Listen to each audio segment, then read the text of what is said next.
wanna sleep in, cause I got something to prove. I gotta take what I hate and finally In make a return, move. I think of in you return for and Exeter's astonishing generosity in making me a doctor, let me give you youngsters a present. 5 mantras. 5 mantras to carry with you through your lives. These are mine. These are what have helped me, not only to survive, but to be happy. Yeah? Now remember these. Remember these. All men are equal. Therefore, what are you laughing at? All men, number 1, all men are equal. Therefore, no one can ever be your genuine superior. Number 2, it is your future. It is yours to create. Your future is as bright as you make it. Number 3, change is a constant of life. So you must never, ever lose your wisdom. Your wisdom that you nurtured and enriched here at Exeter University.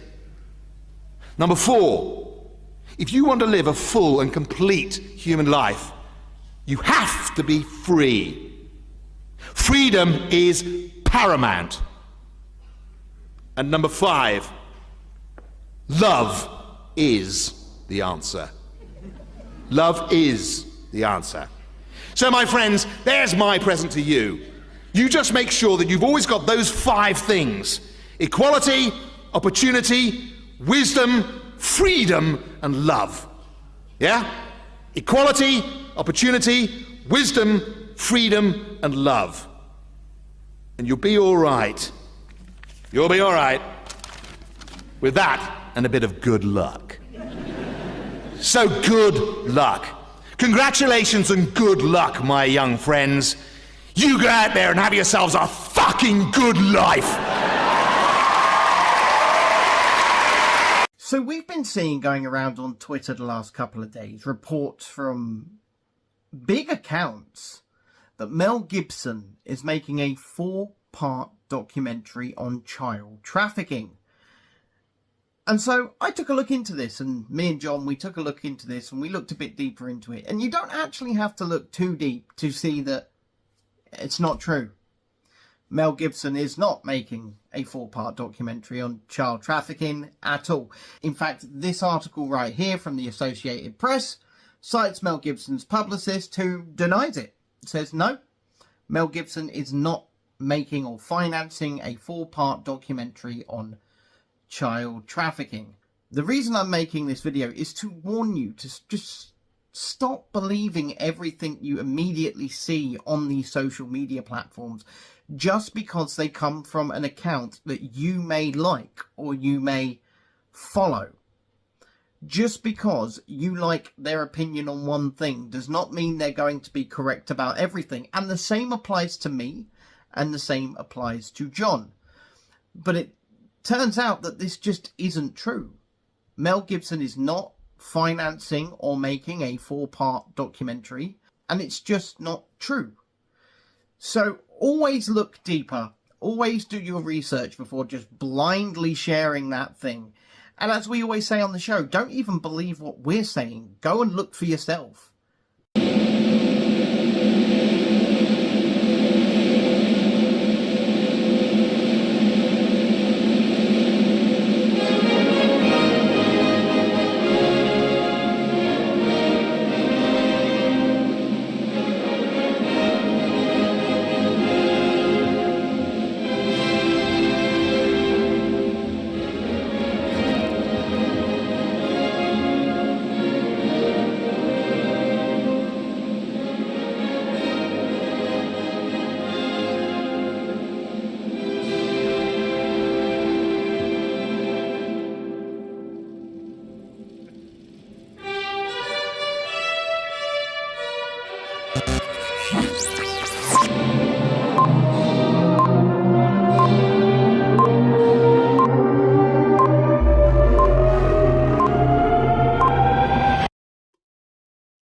Ladies and gentlemen, it's Friday night. It's me, John, the shy, retiring and humble one. And it's Ben, the one who needs to keep his ego in check. It's Friday night, it's Chasing Dissent, it's all in!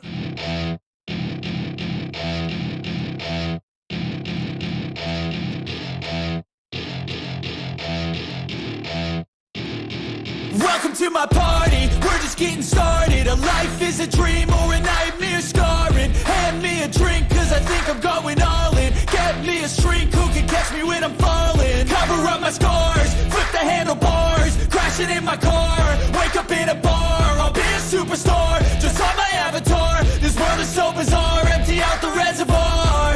Yeah, I'm taking 6 shots, yeah, straight to the face. And I wanna get lost, I'm sick of this place. Don't know how to stop when I'm feeling this way. So I'm taking 6 shots till I'm feeling okay.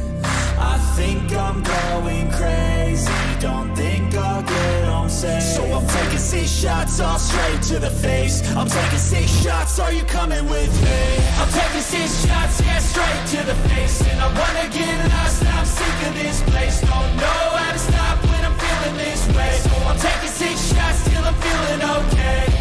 I think I'm going crazy, don't think I'll get home safe. So I'm taking 6 shots all straight to the face. I'm taking 6 shots, are you coming with me? Sometimes you need to let loose, grab juice, get goose, tattoos, taboos, get screwed. Loosen up, buttercup, all those hate comments will never make you feel enough. We're all adequate graduates, heart full of calluses, but we know calculus. Damn, ain't that fabulous? Can't wait to apply all those mathematicus. But we can't get a job that pays us enough. I'm about to pop off. Fuck you, you're lost. We all know that we never really want a boss. So I'ma do what I want to, something I can't undo. Yeah, I'ma do what I want to, something I can't undo. I'm taking 6 shots, yeah, straight to the face. And I wanna get lost, I'm sick of this place. Don't know how to stop when I'm feeling this way. So I'm taking 6 shots till I'm feeling okay. I think I'm going crazy, don't think I'll get home safe. So I'm taking 6 shots all straight to the face. I'm taking 6 shots, are you coming with me? I'm taking 6 shots, yeah, straight to the face. And I wanna get lost, I'm sick of this place. Don't know how to stop when I'm feeling this way. So I'm taking 6 shots till I'm feeling okay. I think I'm going crazy, don't think I'll get home safe. So I'm taking 6 shots all straight to the face. I'm taking 6 shots, are you coming with me?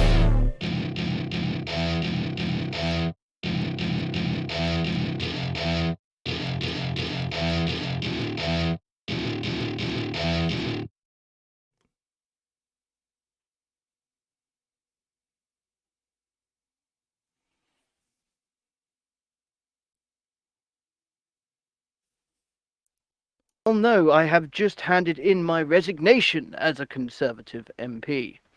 I have done this because the Partygate report has come out and said that I misled Parliament without knowing that I misled Parliament.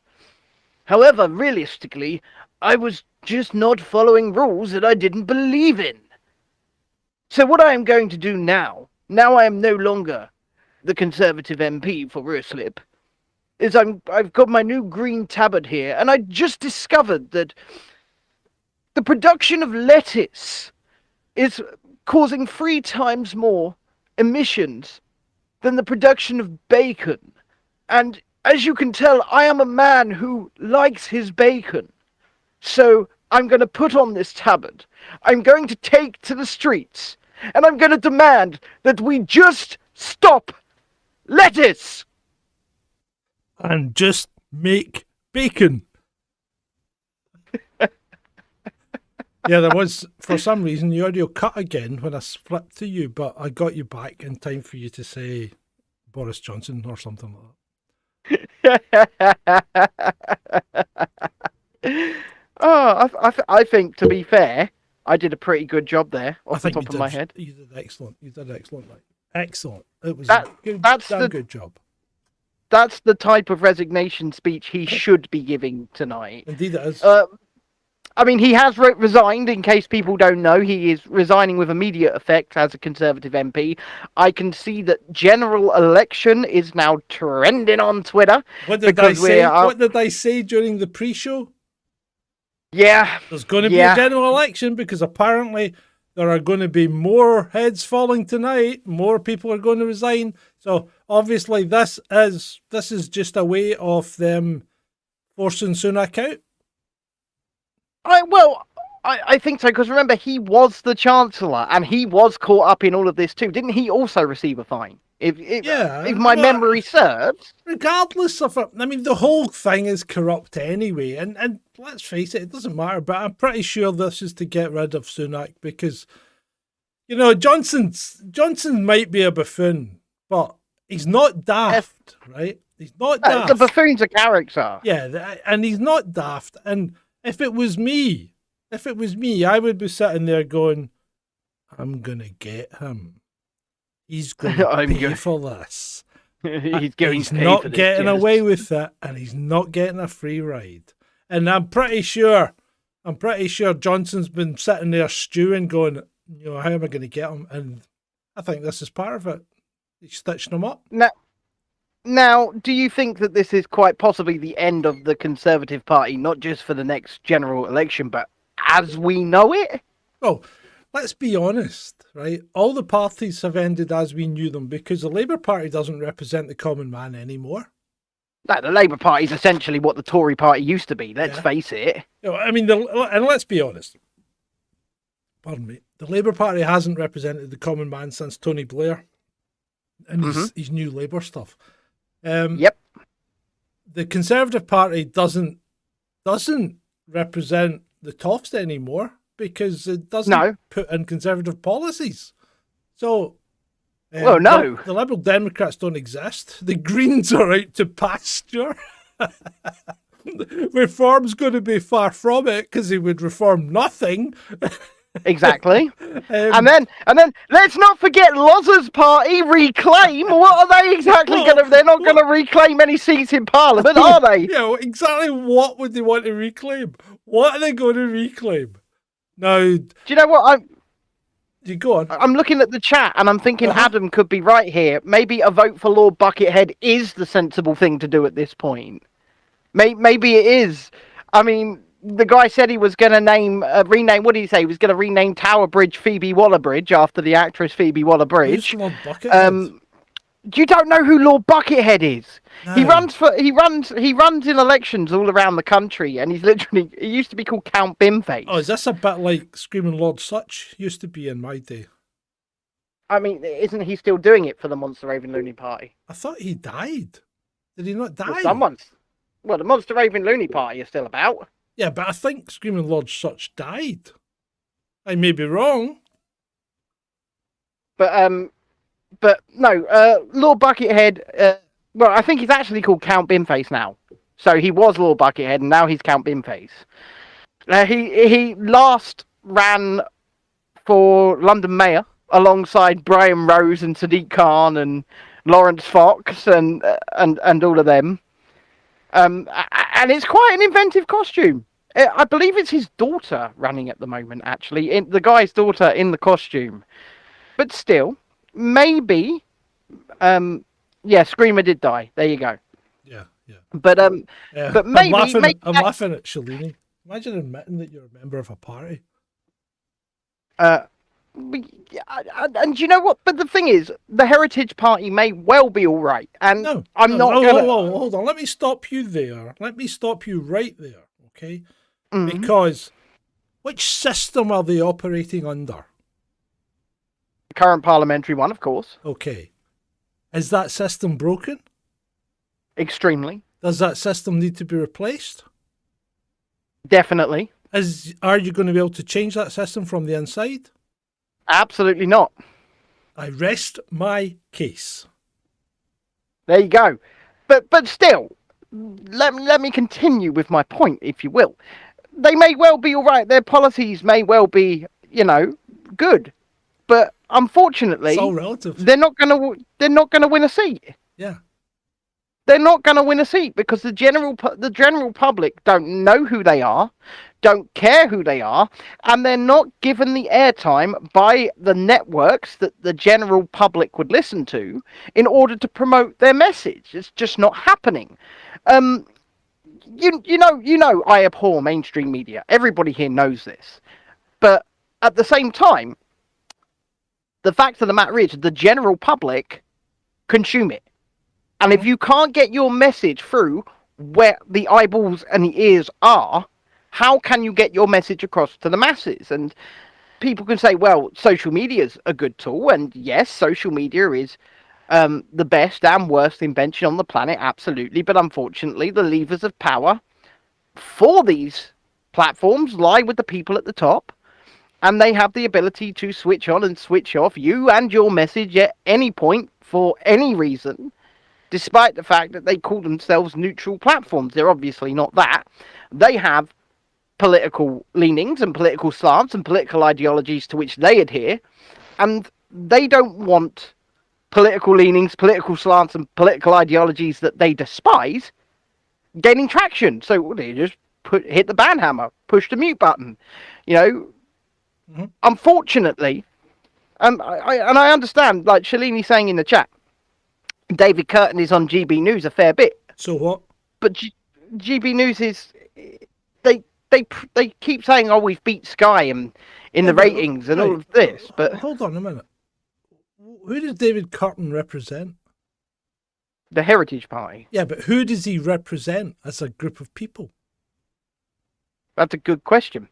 Yeah, because, I mean, he's London-based. Nobody outside of London's heard of him. Nobody outside of London cares about him, right? So who cares? Nobody. And I'm not being harsh just to be an arse, because, you know, sometimes I can be. But generally, I'm just stating what I perceive to be facts. Nobody cares about David Curtin, you know? And yes, our little group, our little enclave of you know, free speaking and highly intelligent people who can see past the narrative. Yeah, maybe we know, but nobody else does, and nobody else is ever going to. And let's face it, nobody that watches the BBC or STV or ITV or Channel 4 or however watches GB News. Nobody's interested. You know, and again, I'm not trying to be disparaging, but I'm just trying to say that's the facts of the matter. Nobody cares. Take this. So Nadine Dorries is already gone. She's fallen on her sword. So finally. Anyway, I've been waiting for that one. Let's just. It's a personal. She's joy. Kicked us off, so she's part of it. Yeah. I mean, let's face it. Oh yeah. Nadine Dorries has been the most loyal to Boris ever, right? I mean, if I had some opinions, if I were allowed some opinions, I would say there may have been some bedroom antics in the past. There may have been, but you know what? She has been the most loyal to Boris ever, so she's part of it. She's part of it. And there's going to be other people in there who are going to be part of it as well. You know? And you know what? Fair play.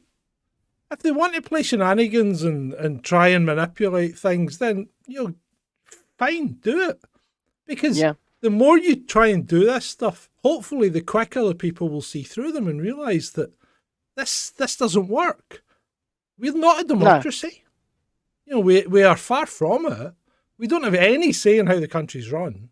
All we do is we have the appearance of the ability to pick who's leading us. And even then we don't.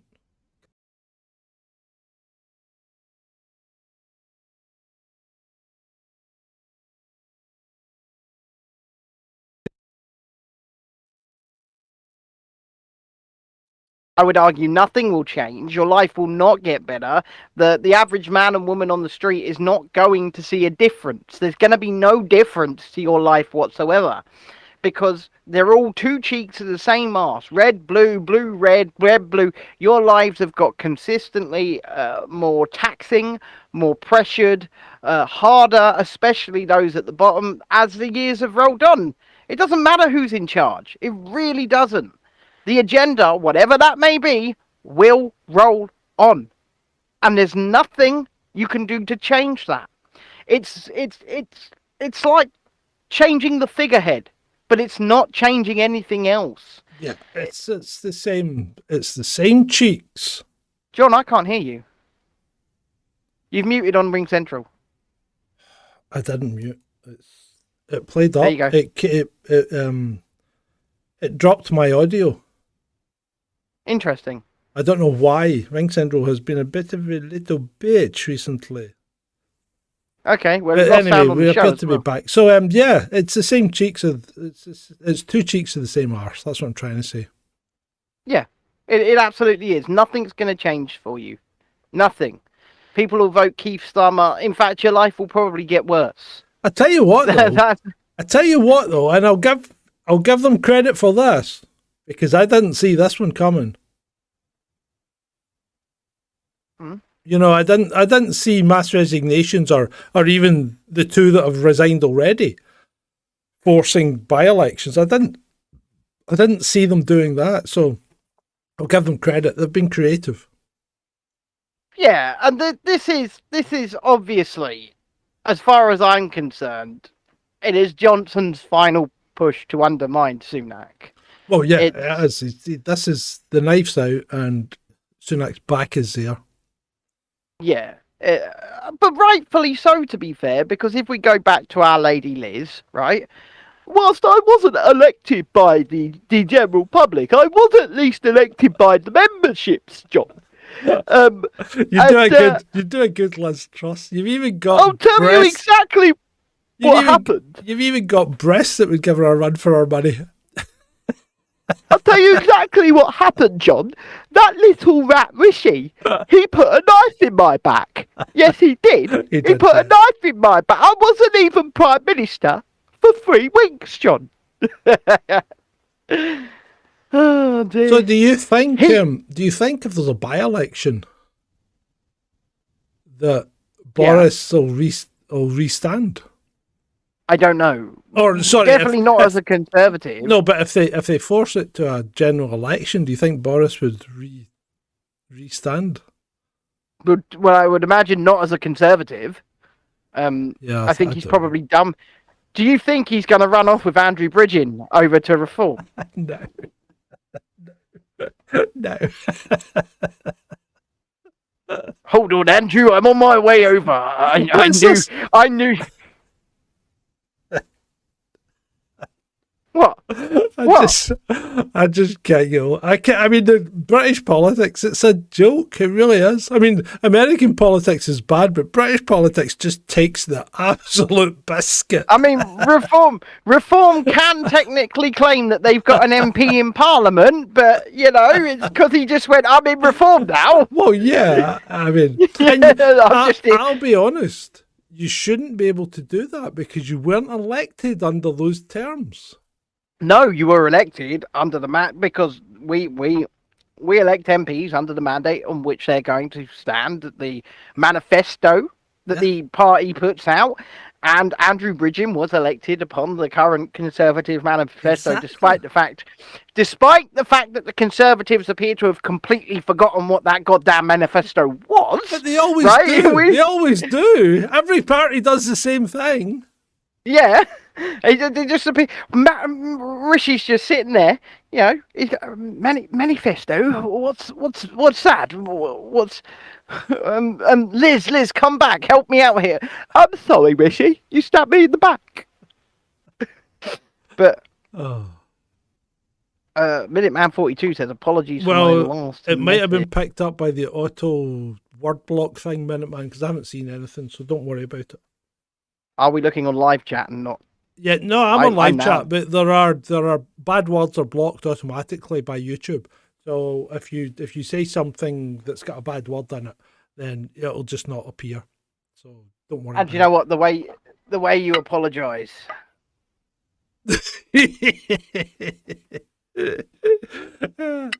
Just we just need cash. I know a lot of people want to send blankets or water. Just send your cash. It's George Bush hiding outside my door. Yeah. Yeah, of course he is. Should I be worried? Of course you should. I've redone all the sound things because I changed them around because there's lots of them we weren't using. Look, ladies and gentlemen, boys and girls, hit that like button, please. Please just hit that like button. And if you want your chat message definitely read out at the end, don't forget there is the super chat option, and we would really, really appreciate you sending a super chat just to call us super. And remember, because I like to think we are. And remember, if you want your message read out to interrupt us at any point in the proceedings by a suitably robotic, shall we say, artificially non-intelligent voice, you can make a donation there on Ko-fi. You see the link in front of you, and it will read out the message that you type right in front of us, over the top of us, if you will. Do you know what? I don't hear it. Only he hears it. So that's fine. Yeah, but you guys hear it. You guys hear it. Yeah, you guys hear it. I don't, but you guys do. You don't really care. I mean, I used to be able to hear it, but then we kind of couldn't afford to pay for Ring Central anymore. So we don't share our audio with one another because we can't. We can't. So we're on the poverty level. But having said that again, having said that, you've got to give Ring Central credit in that we get to use video chat with unlimited time, which not many of them let you do. For free.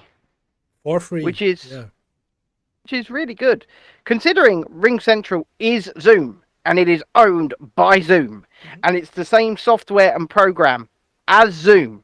If you go on Zoom, you don't get this. You get 40 minutes, I think. Yeah, you don't get this. We can't do a show. We can't even introduce a show in 40 minutes. No, we can't do that. And apologies for last night. My guest, Bert from We Got a Problem, had a family issue to deal with. He said he would try and get back in time. He said, but he didn't know for sure whether or not he'd be back in time for the show. So we decided to push it on to this coming Tuesday. So he will be with me on Tuesday so we can have that discussion. And he's going to promote it over the weekend. I'm going to promote it more over the weekend. Hopefully we can get a few people in, and it can be an interesting one. I'm looking forward to it. Also, I have contacted, now I don't know whether or not I will get a response, but I contacted him through his official contact form and got an email notification saying that he'd received it and would reply within 24 hours. I've contacted Jacob Chansley, the QAnon shaman, to see if we can nab him for an interview, because he's... Chauncey, is it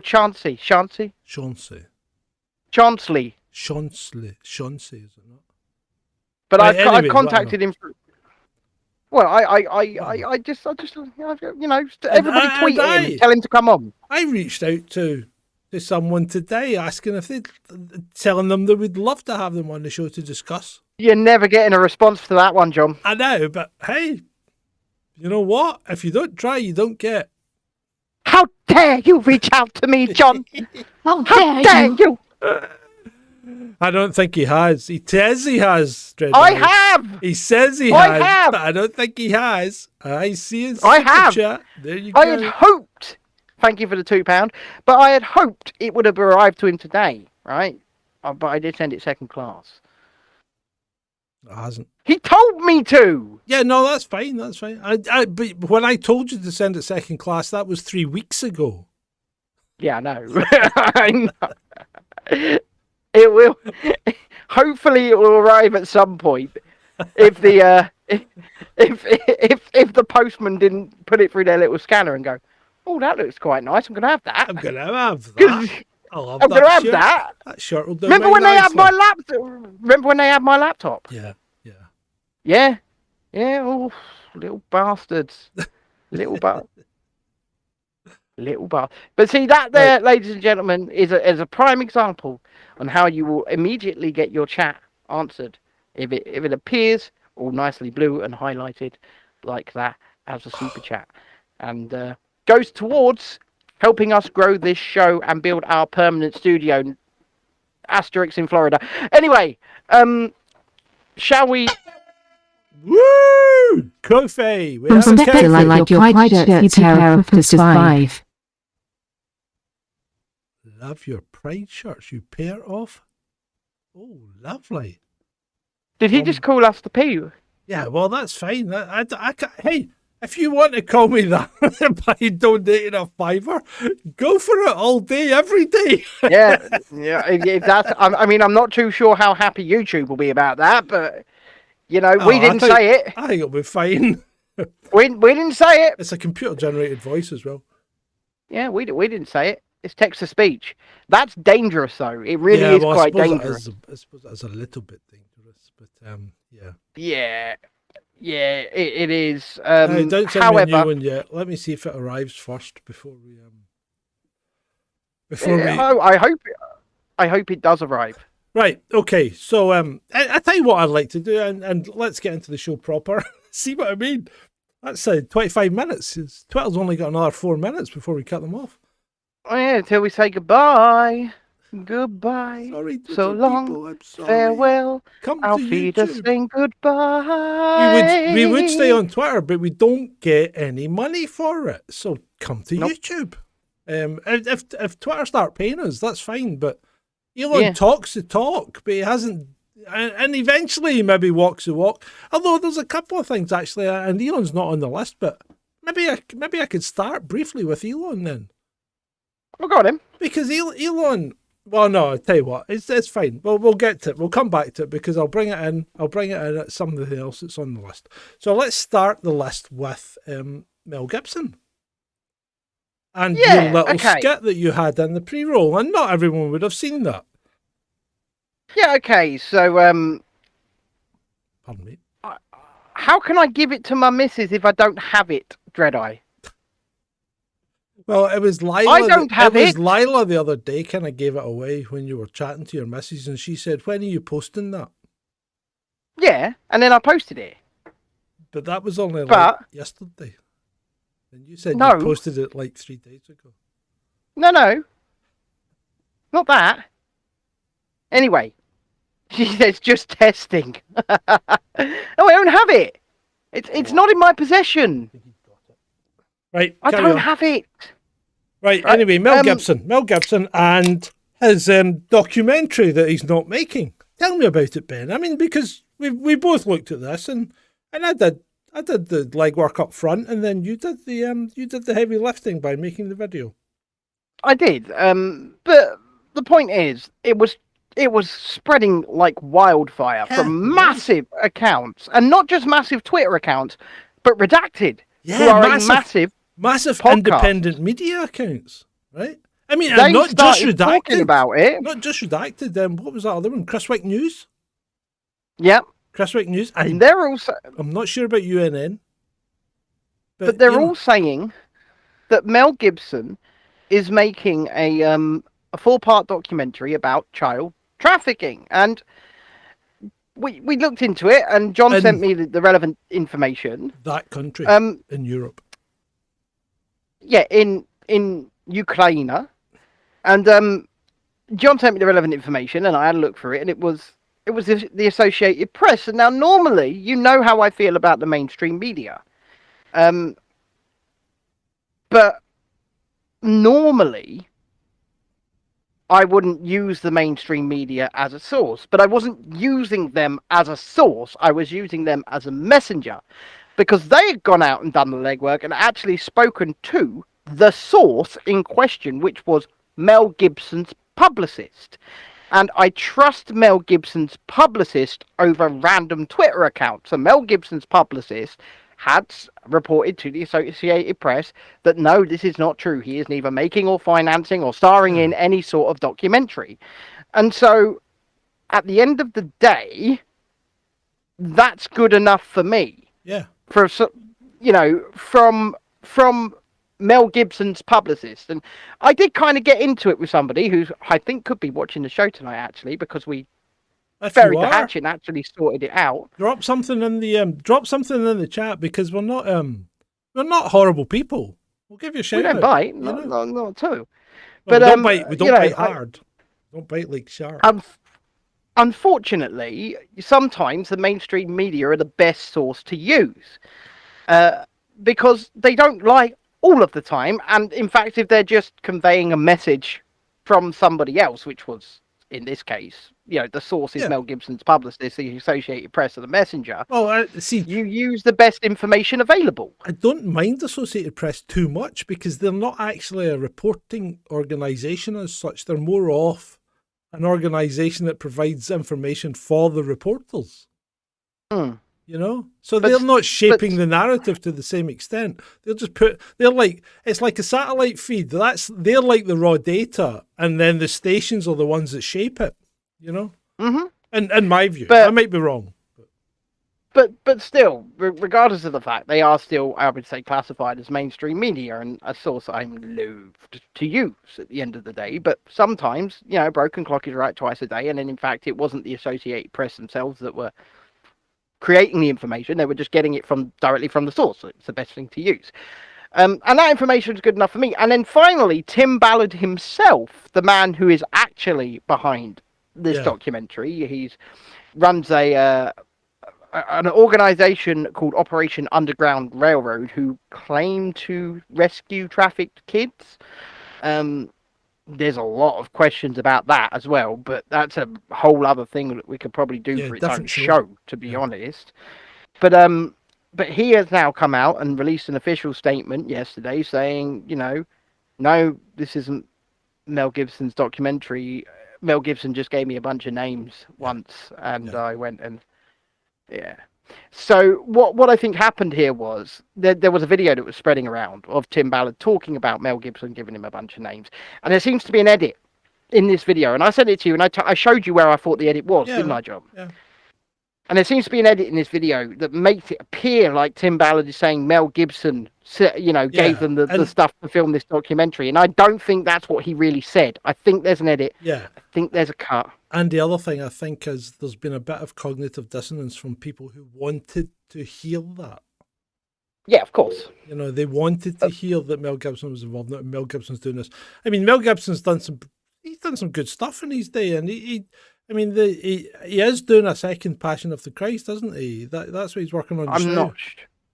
I'm not terribly sure. I think he's doing that, right? I think he's doing it, and I think he's got the guy that played Jesus back, as a reprisal. Jim Caviezel. Yeah, Jim Caviezel, because and he was in a fantastic series called Person of Interest. Right.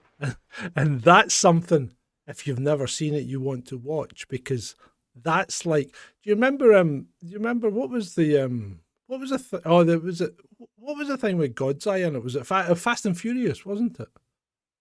Remember God's Eye that could pick up everything, right? You ever seen the Fast and Furious movies?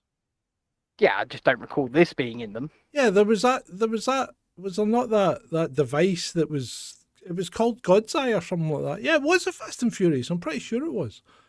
And it was an all-encompassing surveillance thing, and that's what Person of Interest is about. Spencer knows about it. It is absolutely brilliant. This sounds like the plot of Captain America: The Winter Soldier. What? No. And Person of Interest was what? It must have been like either late 90s or early 2000s. But it was predictive AI. It was all-encompassing surveillance, and it was making decisions. It was pre-crime in effect. It was doing what people are trying to do now. It was picking out people that were going to commit crimes before they could commit crimes. And then Jim what's his name? Caviezel. He would go out and get them before they could commit the crime. So it's Minority Report. Yeah. But it was brilliantly done. John Reese, that's right. So Jim Caviezel is also a kind of connection between Tim Ballard and Mel Gibson. This is just on the periphery, I guess, because there is an action movie. I forget what it's called. It might be called like Operation Freedom or something like that. And it's about Tim Ballard. There's an action movie about Tim Ballard, and Jim Caviezel plays Tim Ballard in that movie. Yeah. There you go. But, I don't know whether or not Tim Ballard's on the line, on the level, and I've been looking deeper into it, and I like I said, it's a whole other show. Yeah, okay. But yeah, stop believing everything you see on fucking social media. That's all. That's the bottom line. That's the bottom line. And the thing is, it doesn't take a lot of research to find out this is a LOS. Yeah? Yeah. Right. So, you know what? If I can do it, anyone can do it. It's not hard work. It took me like 2 minutes. I mean, I'm talking to Ben and I'm going, he's not doing this. And Ben's like that. Can you send me a link? And I go, yeah, there you go. Bang. And it wasn't hard work. It wasn't hard to find out that he wasn't doing it. And it wasn't hard to find out that he'd said nothing, which is that's usually a big give straight away, because if a Hollywood star says nothing, then you know that they're not involved. Right? And secondly, if his publicist is saying everything in that article is inaccurate, then you know that it's a LOS. Yeah. And I don't even think, I'm going to give a little bit of credit to Tim Ballard here, because I don't even think it's really his fault, because I think that the video was edited. I really do. I think the video was edited. I think he hammed up Mel Gibson a bit too much in his little speech.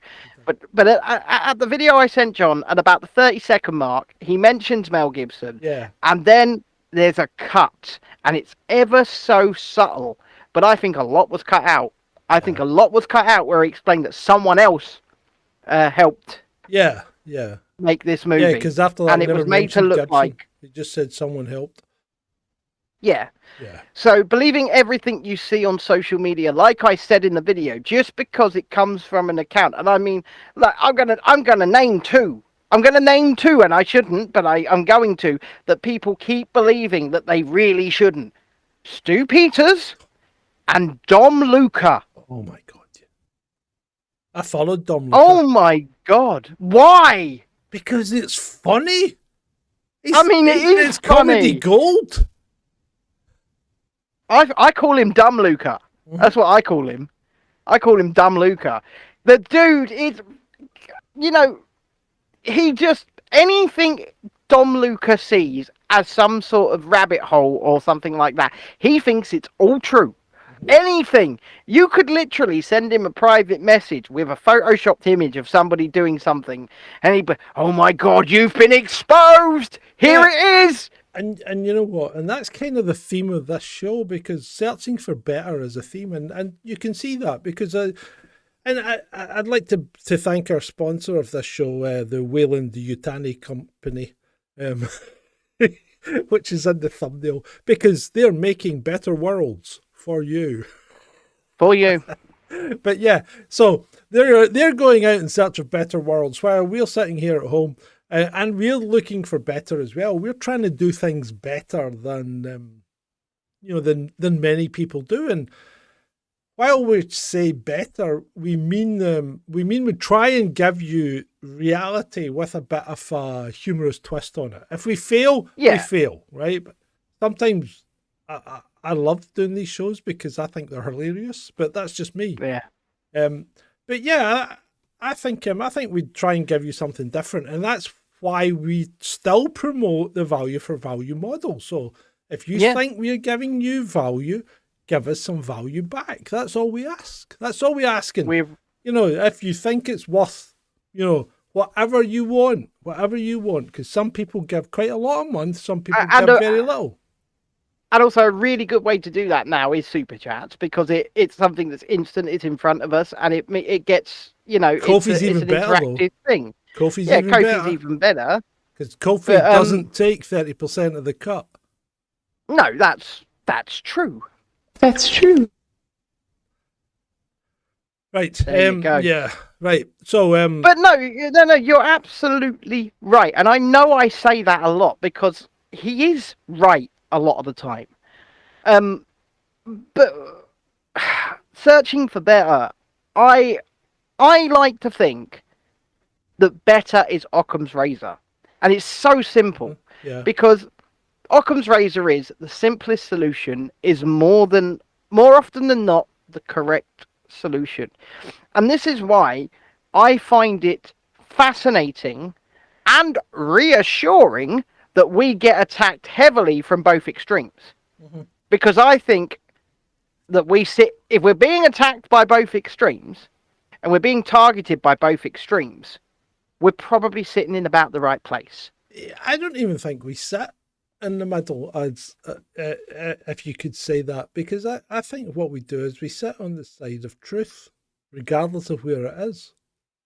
Yeah, and sometimes it leads.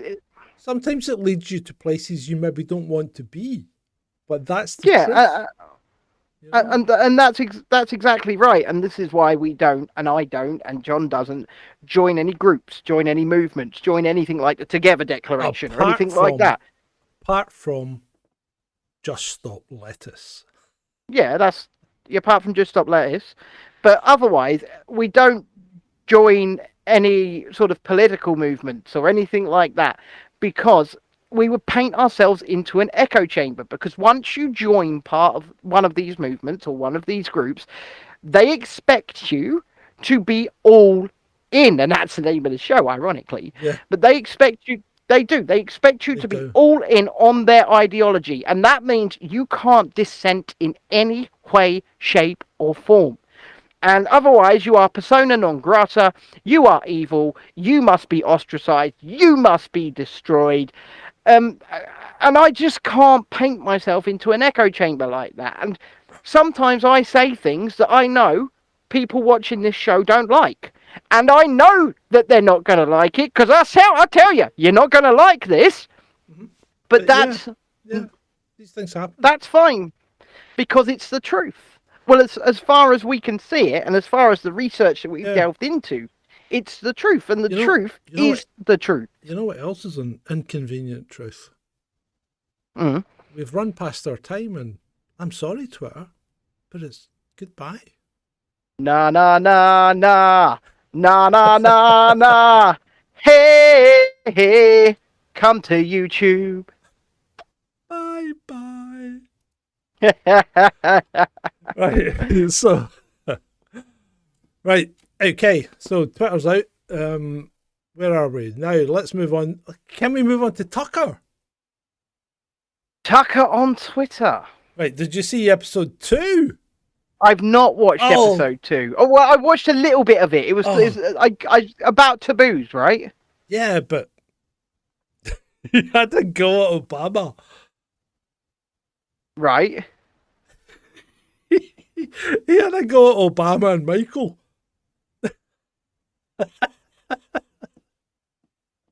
He did basically say that Obama has a strange and undisclosed sex life that no one talks about. He did say that. He did say that. Also, did you know that Fox are trying to shut him down? Yeah, so but after if he's not taking money for it, how can he be breaching any contract?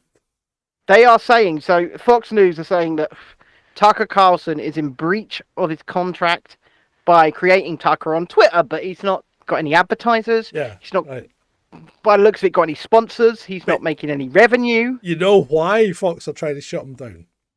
Because he's getting more viewers than they are. Well, right. So Tucker was one of the biggest shows on Fox, and Tucker used to pull in about 3.5 million hits.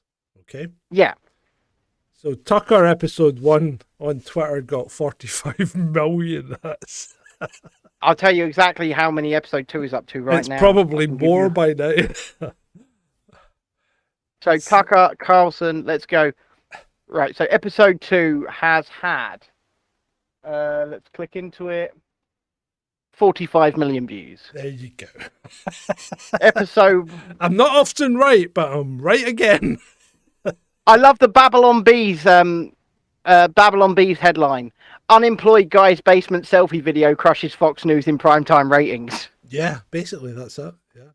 And that is what's happening. That is exactly what is happening. And you know what? Good for him at the end of the day. No, fair play. Fair play to you, mate. Fair play. I do think, and I mean, even Elon Musk is, replying. He replied to the Babylon Bee with a load of laughing emojis on the thing. But I think it's a good thing that people are able to use this platform now, kind of, because they're still infiltrated. They're not all the way there yet. But right, okay. But it's nice to see that They're not as infiltrated as Instagram. Oh, do you really want to go there? I probably don't, because it's probably not something we can do justice to on this platform. This might be a Rumble only episode. Yeah, I think you could be. I think that could be a nice little special, a Rumble only special. Because that's put it this way: Instagram, you naughty, filthy bastards. That's all I'm gonna say. You filthy bastards. Right. So, pardon me. Yep. Carry on. Shall we move on? We shall. I have an entry here on the list that I can't make any sense out of. I don't know what I was going to talk about. Were you drunk when you wrote it? No, I was stone cold sober this afternoon, and that's probably the issue. Read it to me. Well, all it says is Germany / Ukraine. That's what's supposed I know exactly what it is. Right, go for it. The Ukrainian woman in Germany that's consentant. Yes, that's exactly. You're right, mate, because I read that to you, didn't I? Yeah. You did. This is why we have meetings. This is exactly it. This is why we have meetings. Indeed. So come on then. Right. Come on then. So where is it though? It's in the bookmarks, isn't it? 2 secs. I hope so. Yeah. There. See, this is why these shows are not just we just turn up and do a show. This is why much work goes on behind the scenes, so that we sort of know where we are. Greenwald, right? Good old Glenn Greenwald, one of I would think fairly reputable. You might like him, you might not, but I think he's one of the only real journalists left on this planet. Right. Okay. So Glenn Greenwald reports, and I'm going to read this verbatim. So this is Glenn Greenwald's quote. A Ukrainian woman living in Germany is found guilty and fined by a German court for pro-Russia comments, arguing that Russia is not the aggressor. She faced prison, but the judge didn't send her there only because she's unemployed with children. Now, where's freedom of speech in Germany? My question is this: why was that even in the courts? Exactly. Whilst you don't have to agree or disagree with her statements, and I'm not going to give an opinion either way on what she has said. I'm not. But I'll defend to the hilt her right to say it. Absolutely. And it's terrifying that this is so close to friggin' home. Germany's just across the water. You were there just a few months ago. You was there buying cheap beer. Yeah. It's terrifying to me that the state believes it has the power to criminalize non-aggressive, and by that I mean non-directly threatening speech. Well, yeah, and now if you and sitting here in Scotland, right, I'm probably breaking actual laws. Yeah, just by saying certain things. It's terrifying. It's crazy. I mean, this is crazy because we're supposed to live in a democratic free country. 1, we're not in a democracy. 2, we're not in a free country. And 3, our freedom is being restricted on a daily, if not hourly basis, as they put more and more restrictions in place, more and more laws, and more permissions required before you can actually do anything. The more permissions and laws that are in your way, the less free you are as a person. We don't live in a free country anymore. Well, but the question is, did you ever, or was it always an illusion? But even if it was just an illusion, the curtain's definitely fallen now, hasn't it? Yeah. The man behind the curtain has definitely revealed himself. And we've said this, I mean, in private discussions and even on the shows, we've spoken about the last bastion of hope was the constitutional republic, right? Mm-hmm. And even that is falling. It's falling to democracy. Right? Well, Because you know what the they're Democrats' plan couching- is? Yeah, they're couching the terms in such a way that they're actually effectively doing away with their constitutional republic. What they're planning to do is stack the Supreme Court, and what Yeah. that means is they're going to create more judges' positions to get their political swing in control of the Supreme Court. So they'll literally invent more positions on the Supreme Court to stack the numbers in their favour, and then they've got a hold of the constitutional republic, because it's the Supreme Court that are the arbiters of the Constitution.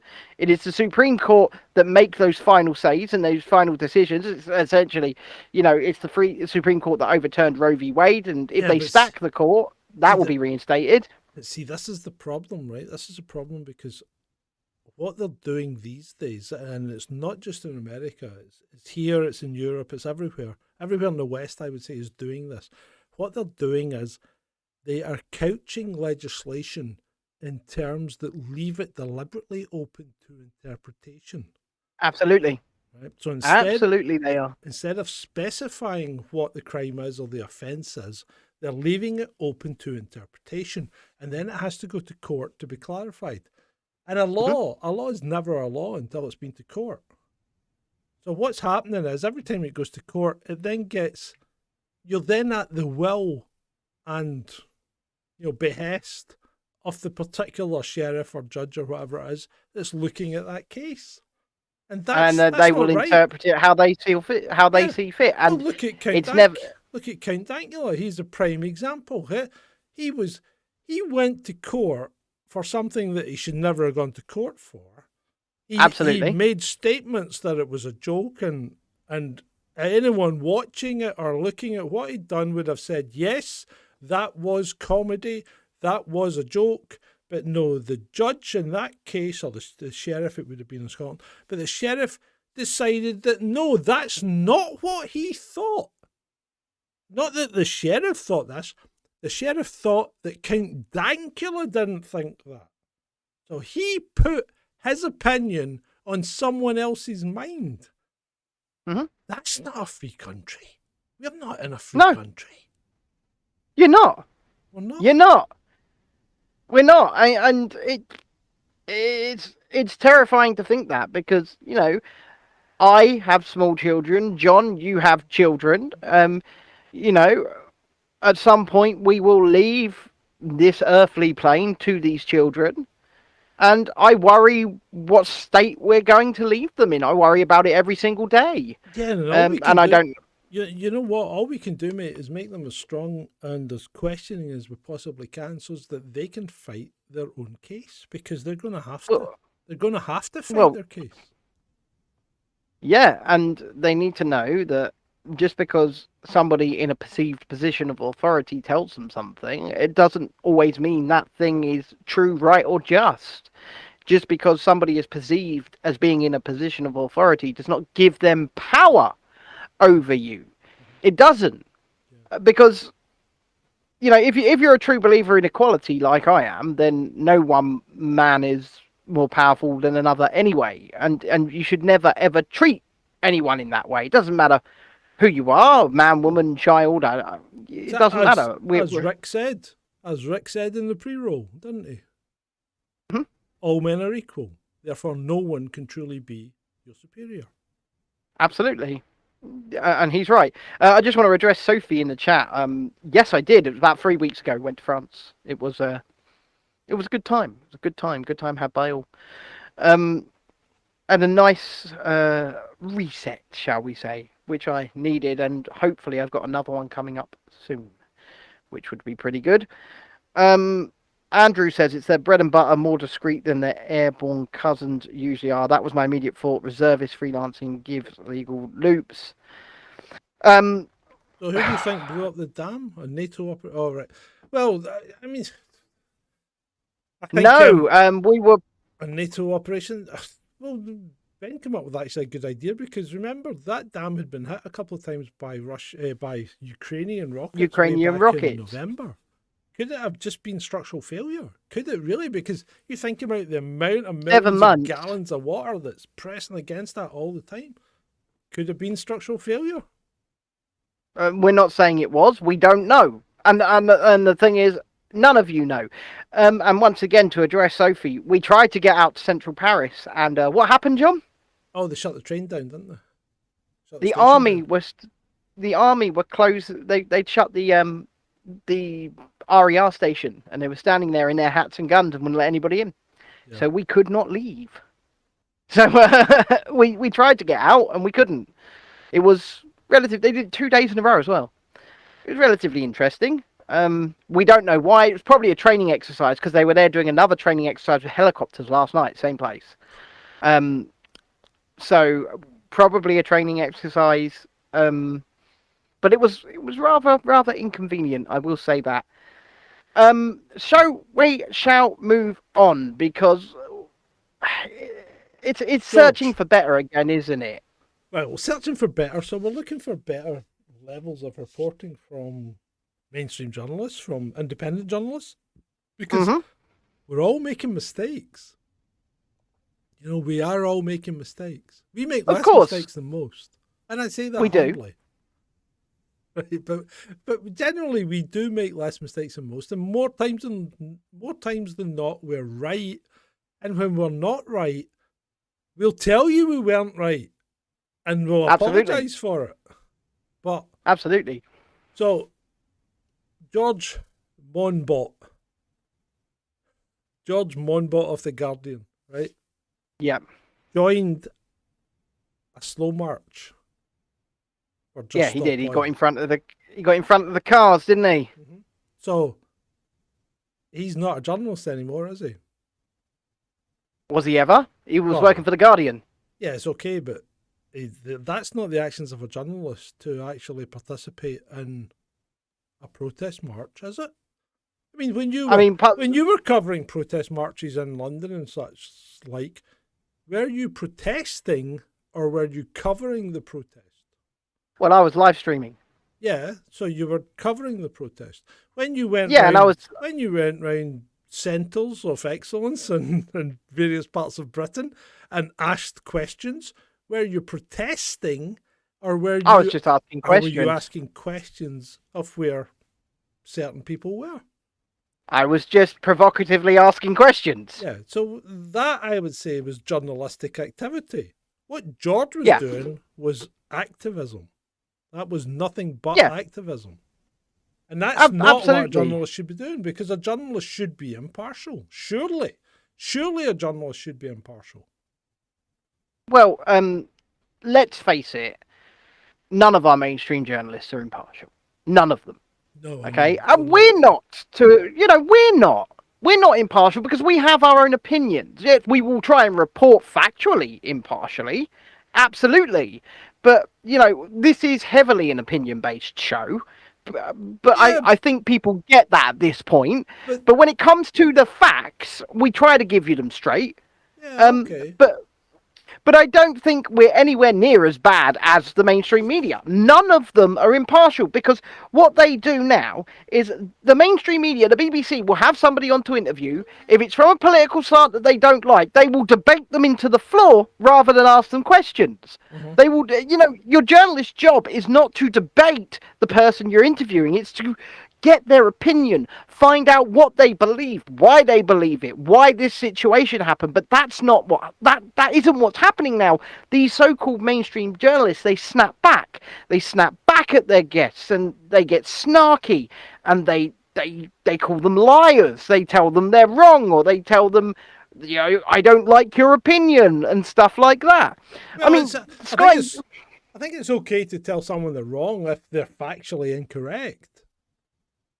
I mean, but listen, Sky News is a prime example of this, because yesterday, unfortunately, there was a very harrowing situation in a park in France. Yes. Okay?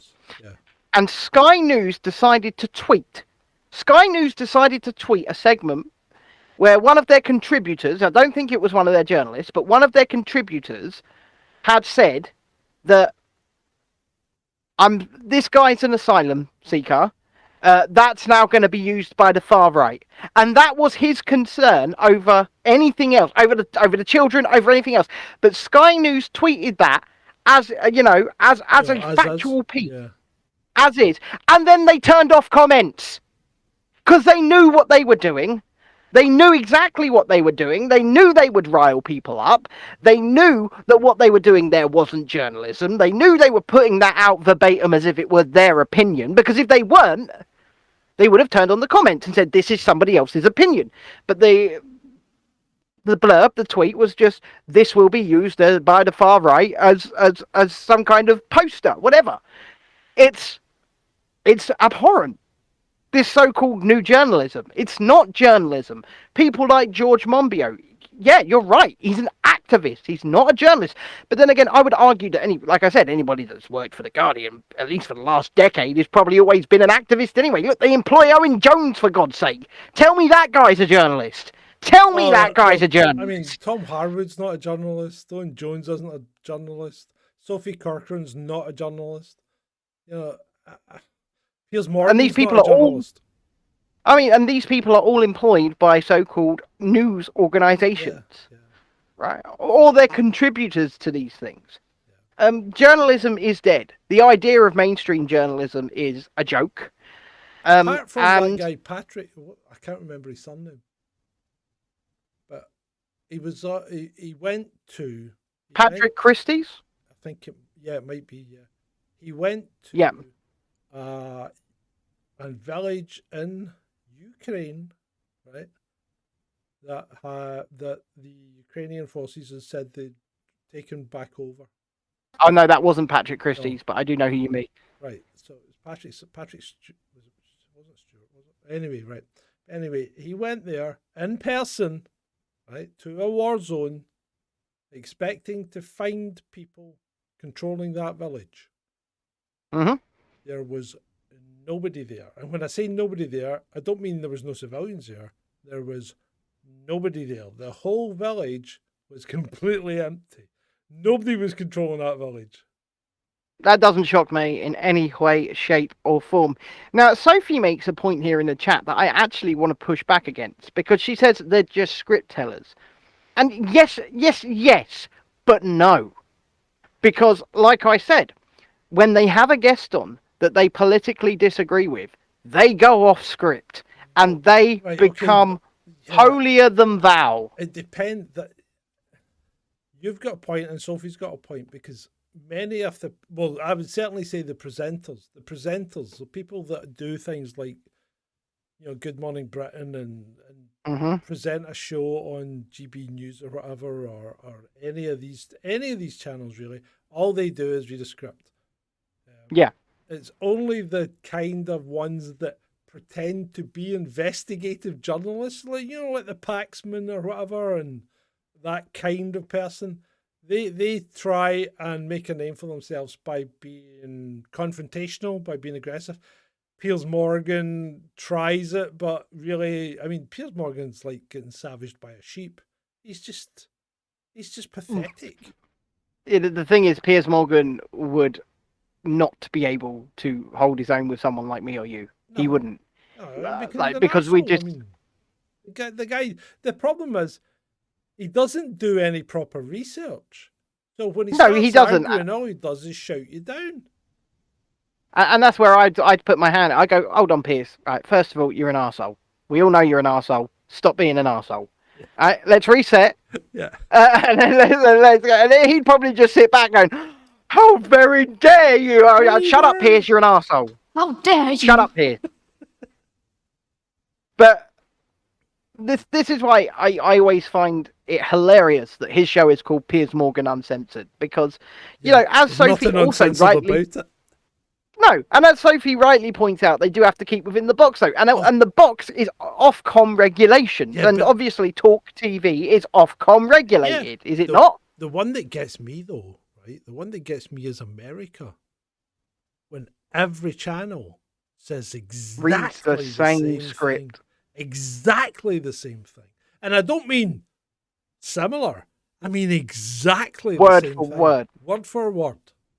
What that usually is like there'll be many Yeah, it's syndication. So many local stations will be owned by an overarching. So they'll be like Fox 11, Fox 17, Fox 35, and all that, and they'll just syndicate one script right down to every local station. I understand that, but when conflicting stations do it as well, yeah, that's a problem. yeah, that is a problem. And That's a problem. And they do it because it's there. It's on the interwebs. You could go out there and search for it, and you'll find them doing it. Mm-hmm. Indeed, you can find them doing it. Am I loud enough? Just a matter of interest, people's Well, you definitely are for me. You definitely are for me, and nobody has complained so far. Yeah, right, but they don't tend to complain because I think we've beaten them into a level of submission. I seem to be quite quiet. Why am I looking quiet now? Tell me, people. I don't know. Am I loud enough? Spencer says you're fine. Yes, I know I'm fine, but am I loud enough? I would like to change the tone for a minute and just offer my sincerest, happiest of birthdays to the woman who has absolutely ruined Star Wars and Indiana Jones, Kathleen Kennedy. Happy birthday, you absolute witch. Sorry, anyway. Shalini says I'm too quiet. If Shalini says I'm too quiet, there is a problem because Shalini doesn't like me. You know I'm joking, Shalini. Right, is that better? Does that sound better now? Well, maybe. I don't know. Talk to me, troll room. Talk to me, baby. Just pump yourself up. There we go. I have pumped myself up. I'm sorry for calling Kathleen Kennedy a witch, but my God, she's made such awful decisions and destroyed beautiful institutions in the science fiction world. And how she still has her job, I don't know. But, you know, it is what it is. Yeah, happy birthday. People are saying better now, John. Better now. Thank you, Andrew. Yeah. Thank you, Shalini. Happy birthday, Kath. Thank So let's go back Dreadeye. then. Let's go back to your bookmarks then. Right. You know, I'm going to bring this up, and I was thinking about it, and then I thought, oh well, and I won't, and I thought, right, okay. Did you see the shark attack? Oh, did I? Oh my God! It was like I thought Jaws was an exaggeration, and this was like bloody hell. This is like Jaws plus 10. Huh? It was pretty shocking. And I'm a man of the world. I've seen a lot. I have seen a lot, and you believe me when I said I've seen a lot. But wow, that was hard to watch. And in Egypt. There was a shark attack in what's the name of the hotspot? Oh, Hargerburger or something. So one of the tourist hotspots in England, in wasn't Egypt, Sharm el Sheikh, was it? No, it wasn't there. It was... No, it was the one along from Sharm el Sheikh. Hargaba or something. But a tiger shark attacked and killed, unfortunately, a 23-year-old Russian man named Vladimir Popov.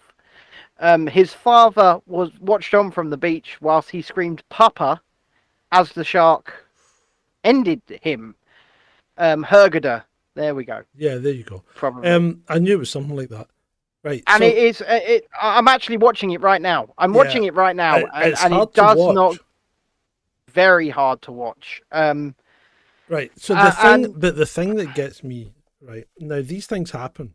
Okay, and this could have happen. This could have been anyone. Absolutely anyone. But because it was a Russian, oh my God. How can people be like that? How can they? I mean, know. Paul Massaro is a blatant example of it, as are almost anyone with a certain flag in their bio. It was sickening the way they carry on about the death of an innocent, right? I mean, this guy's not fighting. This guy's nothing to do with it. I mean, if we're at war with someone, are you and me as guilty as the people that are out there doing something for the government? Because they're not doing it for me. They're doing it for the government, right? So are we tarred with the same brush? So when we went in and wiped out the Serbs in Bosnia, were you and I guilty of that? Were we guilty of the war crimes that NATO committed in Europe? in Iraq? Are we guilty of that? Is that us? Should we be mocked and gloated upon if something happens to us? Because that's what people are doing right now, and it's not right. And it's not right. Don't get me wrong. Russia's not right either. Because remember, Ukraine's probably one of the most corrupt countries in Europe, but so's Russia. Right? But correct. Because they're having a border dispute or something, that doesn't mean that you hate the people of one side because the other people aren't virtuous. In fact, from what I understand, from what I've been doing cursory research on, the man and his dad were on an extended holiday in Egypt to avoid joining the war. Oh, there you go. That's why they were there. Yeah. So they were there to avoid joining the war. Well, that guy's avoided it. And at the end of the day, there is no reason. It's the average 9-to-5er that's just trying to get on with their lives in Russia, that's flipping burgers or fermenting potatoes to make their vodka. Stereotype, I know, but are the average 9-to-5ers in Russia to blame? Like John said, I don't think they are. And I've always said that I'm on the side of the average 9-to-5er in both countries. I'm not on the side of their governments. Their governments can go to hell. Yeah. Their governments are the one causing this. Yeah, and I'm going to the chat, and I think it's Friday night, so I think we're allowed to go to the chat more often. But Shalini's right. People are vile. Yeah. And the thing is, this is again back to the themes of the show. Searching for better. People need to be better. They need to be better than this. They need to stop believing propaganda. They need to stop believing everything that the government tells them. They need to question things. I mean, it's like those people. Yeah. Sorry, go on. Ben.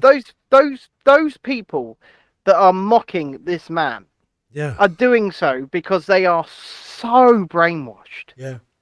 And I'm not saying that they're brainwashed in a sense that one side's the good guy and one guy's the bad guy. They're brainwashed in the sense that they have been. It's like, for example, my local council here celebrated and lauded the fact they cancelled the Russian ballet performance. Yeah, that's right. What's that got to do with it?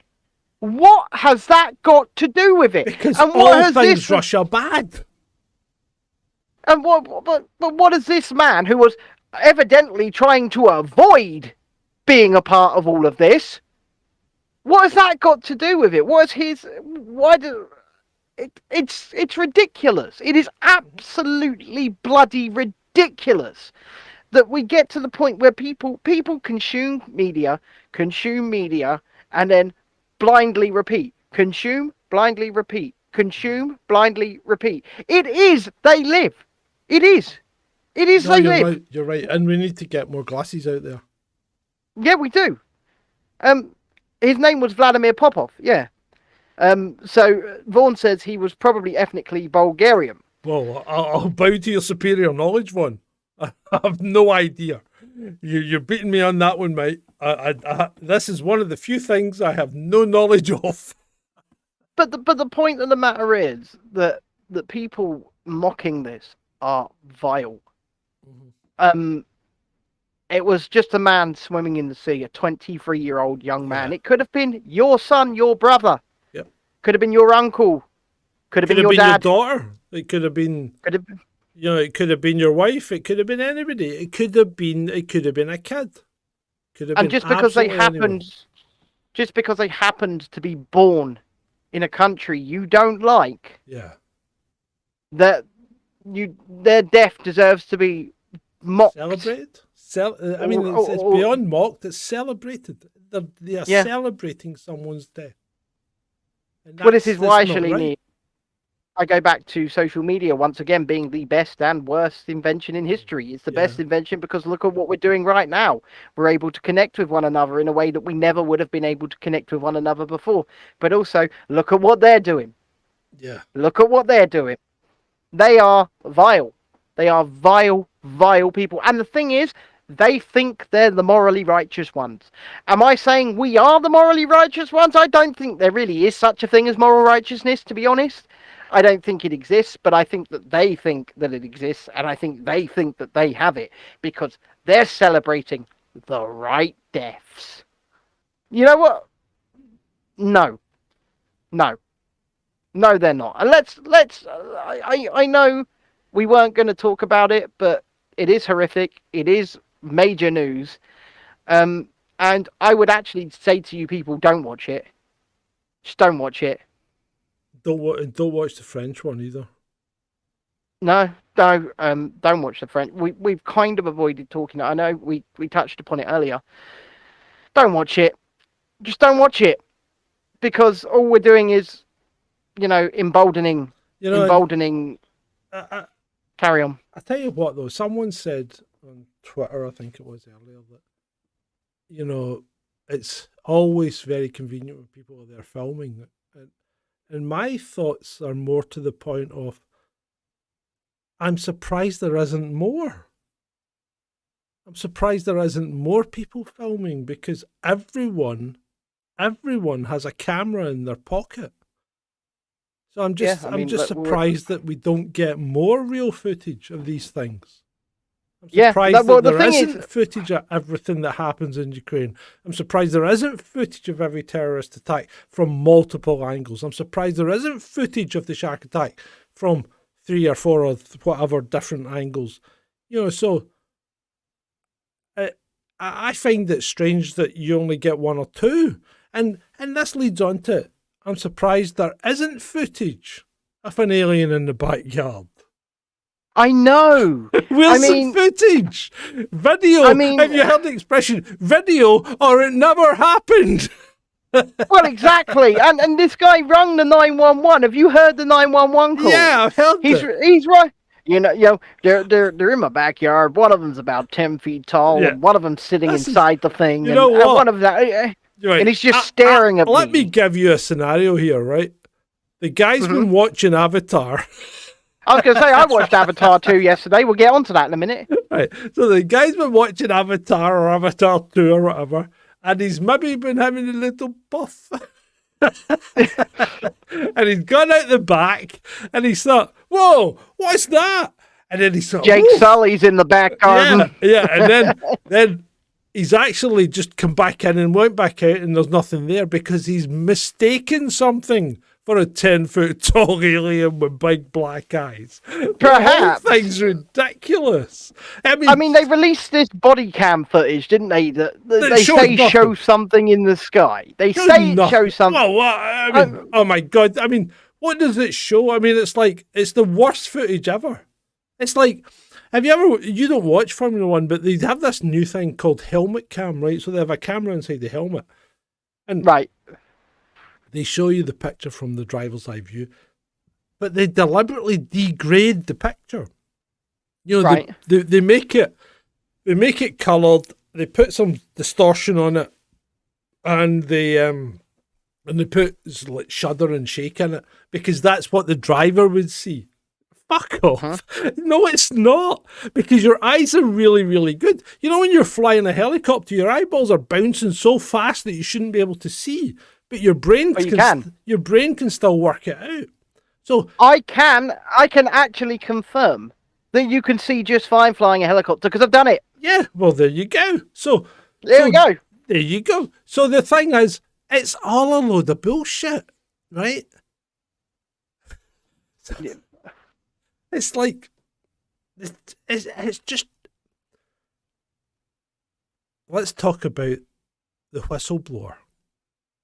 The alien whistleblower. Right?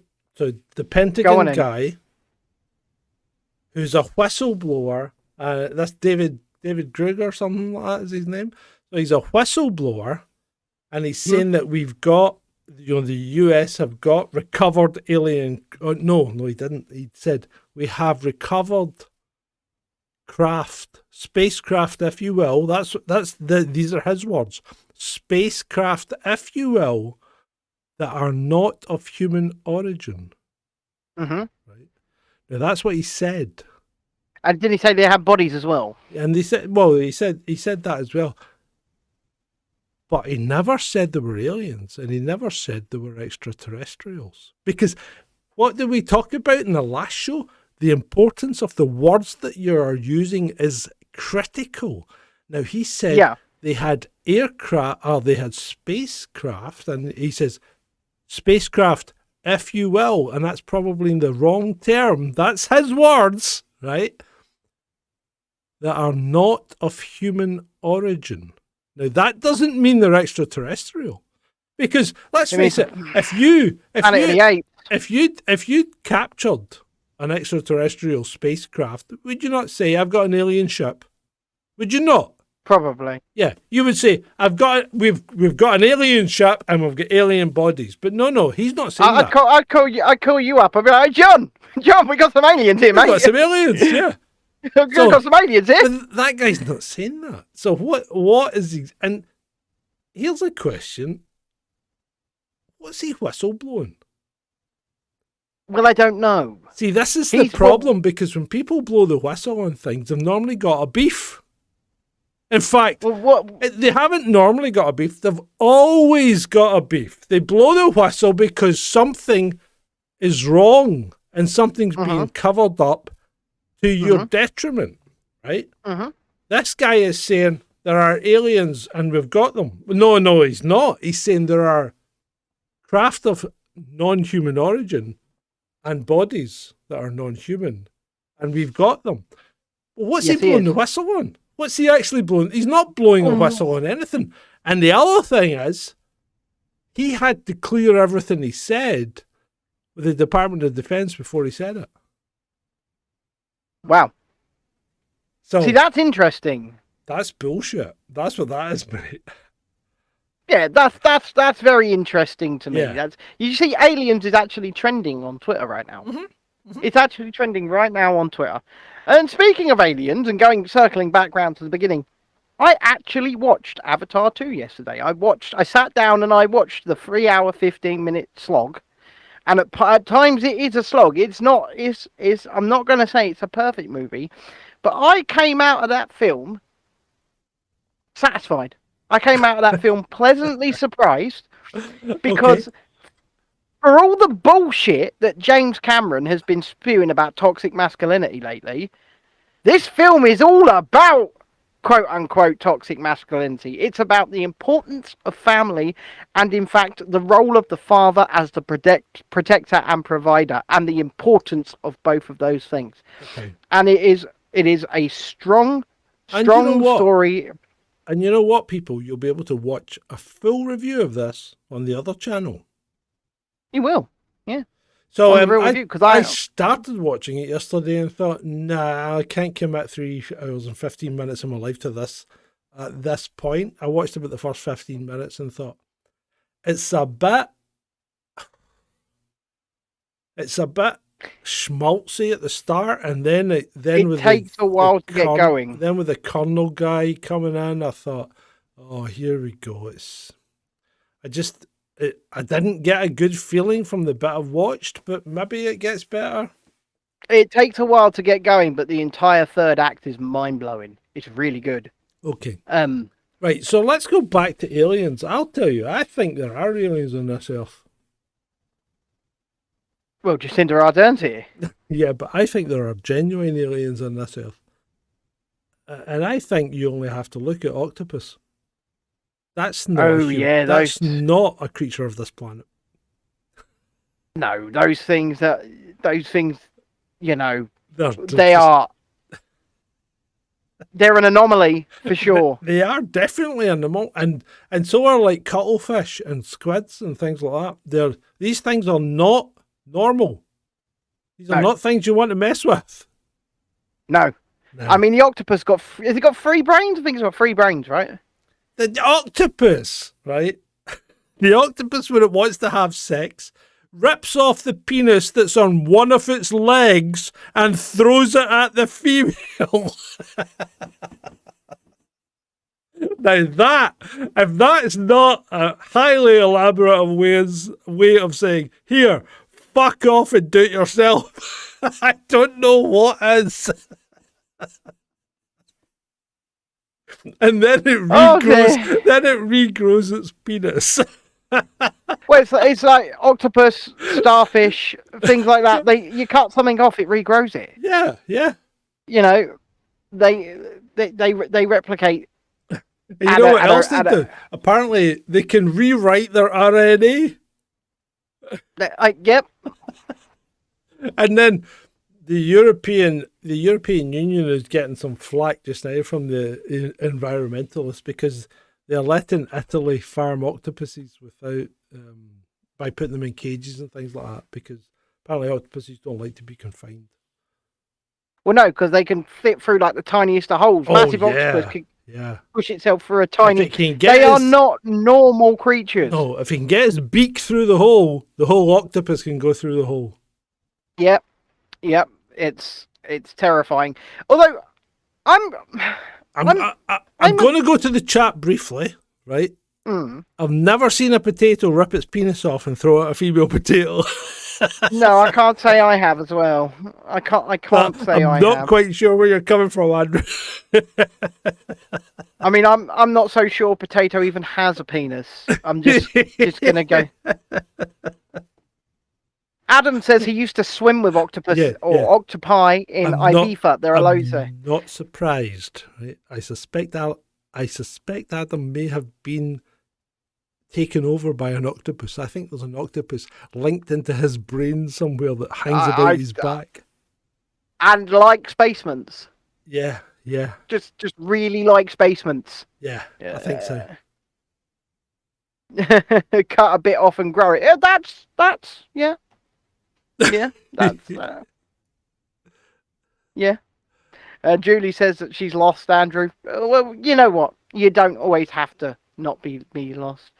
Why is Star Trek Picard trending? I don't know. I'm not going to look. I do keep checking on what's trending to see if there's any more breaking news, because apparently more. Okay, I'll tell you the news from Monday that I'm quite disappointed in. Go for it. And Assange lost his appeal for extradition to the United States. I'm appalled. I'm appalled. So it's espionage that they're trying to charge him with, right? Yeah. And they've made assurances. So the US have made assurances that he will be in a minimal security prison, and that he will likely get only 4 to 6 years. This is what they're saying. Bullshit. Absolutely, I agree. I absolutely agree with you. I think that they want to make an example of him. The guy shouldn't be in prison. The guy's done nothing. He's done nothing but be a journalist. Wrong. That's the problem. So if you cannot expose governments with information that's been given to you, not that you went out and got, but information that was given to you, right? Mm-hmm. Then there is no freedom in those countries, and that country would be the United States of America, Australia, and the United Kingdom. There is no freedom in these countries. I am appalled that the Australian government haven't stepped in. That they haven't stepped in and said, this is our citizen and you cannot do this. Right. So, and let's be honest here, Ben. The Australian government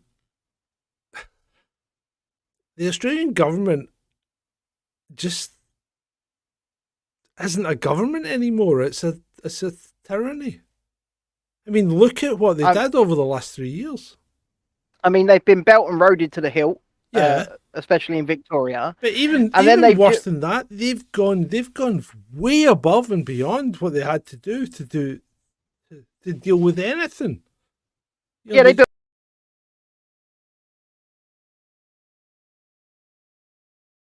people forcefully in those camps. Yeah. I thought Australia was quite easy going. I thought Australians were quite roughy-tofty and, it'll be all right. We'll just get on with it. But no, not anymore. They're all raven hoofters. Remember that video that I made a parody of, where it looked like the woman was being held hostage speaking Aboriginal? Yes, I do. Yeah, speaking to the Oh my god, that was. I think I've still got that skit on my laptop. I might actually send that over to you so you can play it in the next pre-roll. Yeah, that would be cool. We're not supposed to be making it look like she's being held hostage, mate. We're not. Right. I'd like to speak briefly, if I may, on the deposit return scheme that Hamza's all upset about. And you really need to watch Hamza because Hamza's upset about it as well. But so Hamza's upset about a lot. So the deposit return scheme was basically you paid a fee for a bottle or a can or something, and you got it back when you took it back, right? I mean, we used to do this. We used to do this years ago with lemonade bottles. Yeah? Yeah. Yeah. So it's not new, but the question I've got is why, right? So the question is, why do you want to implement this? Because currently climate change. No. Hear me out here. Why do you want to implement this? Because currently you buy a bottle, whether it be plastic, glass, a carton or whatever, right? Mm-hmm. You consume the contents and then you put that material in the recycling bin of its choice, okay? That then is sent to a recycling centre, allegedly, and is reprocessed, okay? So what does the deposit return scheme bring to the party other than additional cost and bureaucracy?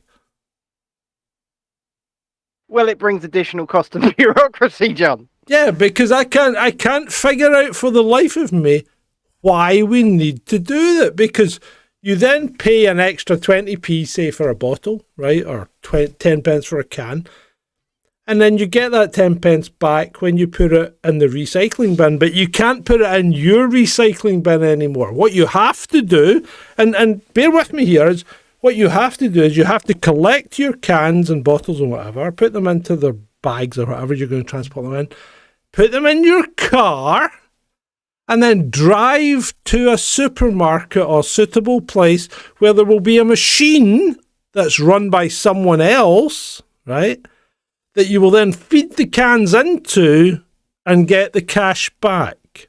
So it's not cost you anything except your time, your fuel, your wear and tear in your vehicle, the environment on extra emissions for double journeys, right? So what does a deposit return scheme give you?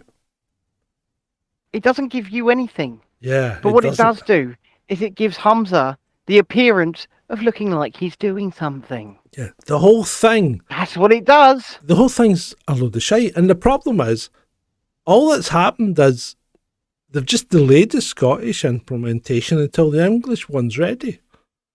So and I don't want it. So the UK's all going to go at the same time. And it'll happen 2 years' time.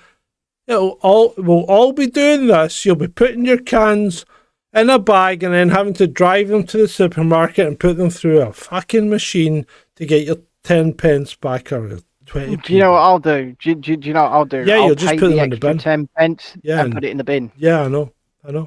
That's what I'll do. Or you know what? Just throw it in the street because someone will pick it up. Someone will pick it up. You know, they kind of do this at festivals, don't they? They give you like 20 pence for your plastic cups. Yeah. So people just go around picking up loads of plastic cups because they can get a load of money. Yeah. Or at least they used to. I don't know if they do it anymore, but they used to do it. So yeah, you're right. Someone will pick it up. And they'll get their 10 pence or whatever it is. But you know what else happens, right? I'm not taking part. You know what else happens? Most of the stuff that is returned, whether it was returned under the old system or under the new deposit goes to landfill. Will still go to fucking landfill. Absolutely, it will. Why are we doing this? Why are we making things harder, cost more, and worse for the environment? For what? Just so a few politicians think they look good? We're stupid. Exactly why. We are stupid. The human race is stupid. But the stupidity does not lie in doing it. Well, the stupidity does not lie in the politicians implementing it. The stupidity lies in people actually partaking in it and going along with it and thinking that this is actually going to do something or actually going to help in any way. That's where the stupidity lies. I'll take exception with that. I think the stupidity is in every part of the system, every single part. No, because I think I'm going to take exception with that because I think the implementation of it is genius. Because why? I'll tell you why. We've already got it implemented. Listen. I'll tell you why. Because then these people can go, see, we're doing something, and the vast majority of the idiots believe them. Yeah, but that's why it's genius for them. No, that might be genius for them, but that's still stupidity because the stupidity is inherent in the system. Yes, and no. I'm sorry, there's nuance in everything, John. Yeah, there is nuance in absolutely everything. But the whole thing's fucking stupid. It might well be, but do you know what? You need to look no further for it being stupid than the fact that it's being lauded, championed, and pushed by Hamza Yusuf. Oh, I know. Hymns are useless. And do you reckon that's a hate crime? Is there anything you'd like to speak about on your own for 2 seconds or 2 minutes? Well, you've kind of left me in the lurch here, haven't you? I'm just asking if there's anything you'd like to talk about for 2 minutes. Would you like to go and take a little break, John? Yeah, just a quick one. Would you like to talk about Barney and coming back to the EU or anything like that, or? No, not really, but put me full screen and I'll talk to them about something. Right, okay. Hold on. Is he gone? Is he gone? You know what? This is the prime example of why you can't get the staff these days. You can't see it, but his chair's just spinning. He's gone. I can see a puff of smoke in the shape of him. It's like bloody Roadrunner. Do you remember me? Gone. You can't get the staff these days. He can't even hold his bladder for a nearly 2-hour show, because we probably won't go for the full 2 hours. But Jesus Christ, come on. I've done a skit. I dressed up as Boris Johnson. I'm on my 3rd drink. I'm still holding my bladder. But I'm joking, by the way. I'm joking. Sometimes you have to do what you have to do. But let's go back to the theme of today's show, searching for better. And I think it realistically applies to absolutely everything that we have spoken about today. And pretty much everything we speak about going forward. Are we saying that we're perfect? No, I think we covered that earlier in the show. We're not. Okay, we are going to get things wrong. And we will openly admit when we get things wrong, because I believe that's the right thing to do. And also, when you have a conversation and you have 2 differing opinions, but you have an adult conversation, you usually find that you have more in common than you do in difference. But people have forgotten how to do that. And I guess if you are watching the show, the person that I spoke to earlier on, it gave me a little bit of hope. Gave me a little bit of hope that human beings still have the capacity to have a conversation. And I want to thank you for coming to me in private, having that conversation. And if more people were to do something like that and just talk, I think this world would be a better place. I think this world could move forward better. I don't know. I'm just ranting on and rambling on. Oh, look. He's back. Feeling better? Yes, thank you. It's Have actually a been good a time, while did you? since I had to take a leak, because I think, I probably made a mistake by having one on the pre-roll. So Andrew has made a suggestion here. He says, get him on the NHS commode waiting list. I Need to come out. Anyway, think we should. I think we should. Well, I suppose if you think about it, the average waiting list in Scotland's about 7 years, I think. So, yeah, Yeah, at that that's about- point, that's I'll about be right. like 93. Anyway, Get you on it. I'm running out of drink. oh my God, I thought you did you go and get some more Coke? No? No, I didn't. Oh dear. Right. I've had a Coke, a Red Bull, and I'm on my second Red Bull. Right, so there's a couple of things that we want to cover. Do you want to go back to the EU? Not really. I'm not really interested in what Barnier says to you. Oh, Michel Barnier is saying, Britain is welcome back to the EU. Yeah, you can come back anytime you want. I don't know if there will be an EU, at least in its current form, in 5 years' time anyway. No, I think, To be I think honest. there's a few countries lining up to leave. So, Yeah. It's the same I with think NATO. the next- I don't see NATO continuing as a viable organisation the way things are going. I mean, I think the whole what's happening right now in Central Europe is kind of NATO's last ditch plan, because after that, there's really no benefit to it, you know. And I think a lot of the countries are seeing that it's not doing them any good. In fact, it's done nothing but harm them, especially Germany. Don't they commit 2%, or they're supposed to commit 2% of their GDP to NATO? So, Yeah, I mean, that's a lot of money, that is a lot of money. by the way. Yeah. That's a lot of money. It's a lot of money. A lot of money. And what exactly is it doing with it? Who knows? Who knows? Well, Um, some of that stuff that Tim Ballard's looking at, they might have been doing some of that. But I'm not going Well- to mention that, you know what I mean? Well, yeah, you're absolutely right. Okay, so how many more things have we got on our list tonight, Well, then, we've John? actually got some kind of, we're bringing the mood up a little bit, okay? That's what I like to hear. So I'm going to go to Greta. How dare you? How dare you?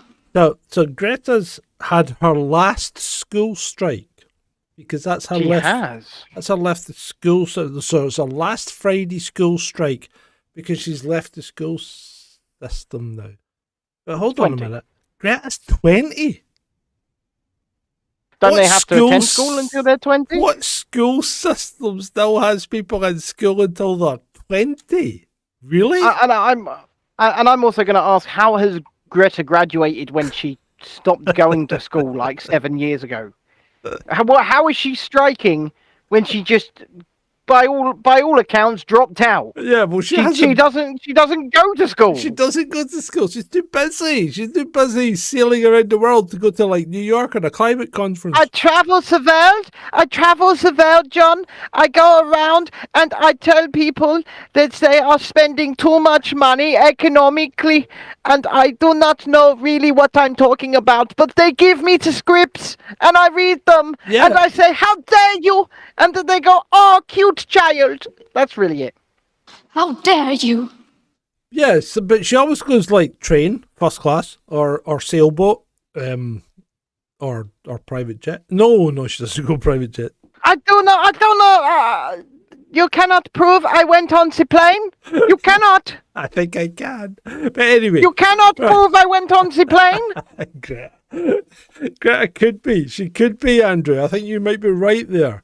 But yeah, but you know, Greta's nothing but a tool, and I use that term. Absolutely. I just use that term as it's actually designed, because she is just a tool that was forged to be used to produce a certain product, and that product is climate change, and that's all Greta is. You know, and she. Yeah.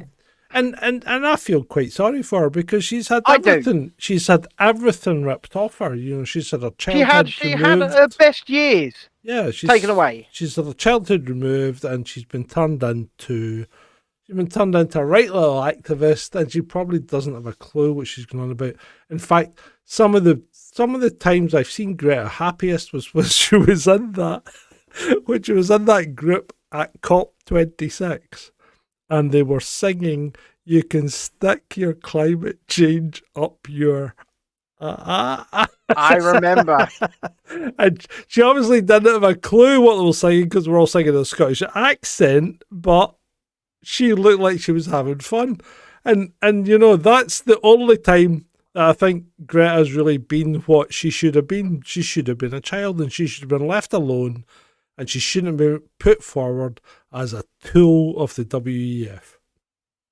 Yeah, no, and I don't really think there's any more to be said on the young woman. I don't wish her any ill will. No, and like you said, I feel bad for her. I feel sorry for her because she doesn't know what she's talking about. She's never known what she's talking about. Unfortunately, because of what's happened to her over the past sort of 7-8 years, she doesn't have an education. No, she doesn't. Well, she doesn't have a proper education. And the thing has been, you know, it's like Rick Mail was talking about in the pre-roll.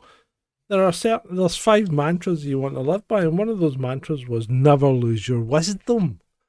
Now, you can't have wisdom if you don't have any lived experience, and the problem is she doesn't have lived experience because she's not been allowed to live a life. Yeah. You know, when you're led, she hasn't. When you're led by the nose through everything, you're not living a life and you're not gaining experience. And that's where I really I feel quite sorry for the girl. I really do. I do. You know? I do. She is a victim. Mm-hmm. She doesn't understand that she's a victim. Her supporters have enabled what's happened to her. Yeah. And they don't understand what they have done. But she has completely lost her teenage years, and not because the planet is burning, but because people used her as a pawn, as a tool to propagate their message through her as a figurehead, as someone to draw focus to. I think you're right. You're right. She's lost the ability to be a child, and it's sad. It's really fucking sad. Yeah. Anyway, let's move on. Let's move on. So, right, this next one, I kind of don't believe it. Right. Pardon me. Sorry. I kind of don't believe it, but it's funny if it's true, right? Okay. So, gamer with long hair, much like yourself. Not a handsome man like you, but, you know, a gamer with long hair, right, decides to shave his head. Uh-huh. And finds a dent in his head in the shape of a headphone because he spends all his time with headphones on. Right. I don't believe that. I don't think you could generate a dent in your head when you are an adult male and you've stopped growing. Well, I will say this: does this phenomena happen in people who spend all day wearing ear defenders, which put far more pressure on the sides of your head than a pair of headphones? Because there are people who work in jobs that demand you wear ear defenders all day. Do they end up with cone heads? Well, okay. Let me admit something here. Okay, let me admit something here. Sometimes I have extreme sensory overload, and I have a pair of ear defenders at home. Okay, that I have to use. Yeah. Because if I don't use them, I have severe sensory overload and I can have a meltdown. Do I have that? No. I mean, I don't think so. That. I think you have a perfectly formed head. I think I have I mean, we all know that I'm the eye candy. Well, you never know. Some people like the older gentleman, don't they? Oh yeah, I know. I'm not. I don't know where we're going to find an older gentleman, but handsome. Look, I'm not saying that you're not ruggedly handsome, John, because evidently you are. Ruggedly handsome. Just take the compliment. Take the compliment. I'll take anything I can get, mate. At this point. There we go. The right answer. The right answer. Yeah. So I don't think it's real. I think the guy's got a natural dent in his head, and his headphones have been sitting in it. Well, I mean, what do you think? Right. Really, what do you think? You know how thick a skull is, yeah? Yeah, I think it's a load of bullshit. Yeah, that's what I think. I think it's a load of bullshit. I think if you're going to wear headphones from the age of 2 or something like that, right? Or maybe even from birth, and then have them clamped to your head and pressing on it and your skull growing around them, then you might get a dent, but not as a teenager growing into adulthood, because your head doesn't grow that much. Your head's a third of the size it's ever going to be when you're born. That's the problem with humans. Your head's too big. That's why childbirth is such a nightmare for humans. And that's why kids can't hold their heads. Well, exactly, because we're born too far along the path. I mean, you think about things like you think about things that don't have as big brains, like, deer and rabbits and things like that. They pop out, and the next thing you know, they're running about like Egypts. Mm-hmm. We don't. It takes us 9 months to 14 months to walk. Yeah, average of about a year, I would say. Average of about a year. I was walking at 9 months apparently, and my daughter was walking at 9 months as well. And my wife used to take her daughter to the supermarket when she was like a year and a half old, right? And she was running about the fucking supermarket, and people used to say, "Why is she not at school?" Because she's only 18 months old. I bet she looked like that when she was running as well. No, she was fucking spot on. She was brilliant. And she was quite tall. She actually looked like she should have been at school. But yeah, you used to get that all the time. Why is that child not at school? Because it's only 18 months old. Yeah. Yeah, no. And whereas my daughter probably should have been at school at 18 months old. Yeah. Bloody hell. She's so intelligent, and she's so bored. She is so bored. Yeah, at school. Well, see, the problem, and we did discuss this the other day, and the problem with school system is everything's designed for someone who's average, and if you're in the middle of the curve, you are implicitly cared for and nurtured. But if you're on either side, either too thick or too intelligent, then you're going to get left out, and that's exactly what happens. We're actually going to the school next Friday to watch her get a certificate, because they have decided to recognise the fact that she is excelling in everything. Oh, there you go. That's good. Which is nice. They've recognised it, but they don't fucking nurture it. Yeah, I'm just saying. Well, they don't want to, because if they nurture it, that means they've got to do more work. Yeah, that's a good point. You know, now they've got permission, and this will get you. This will get you, people. They had to ask permission to allow my child to start picking novels instead of the shitty little blue phonics books.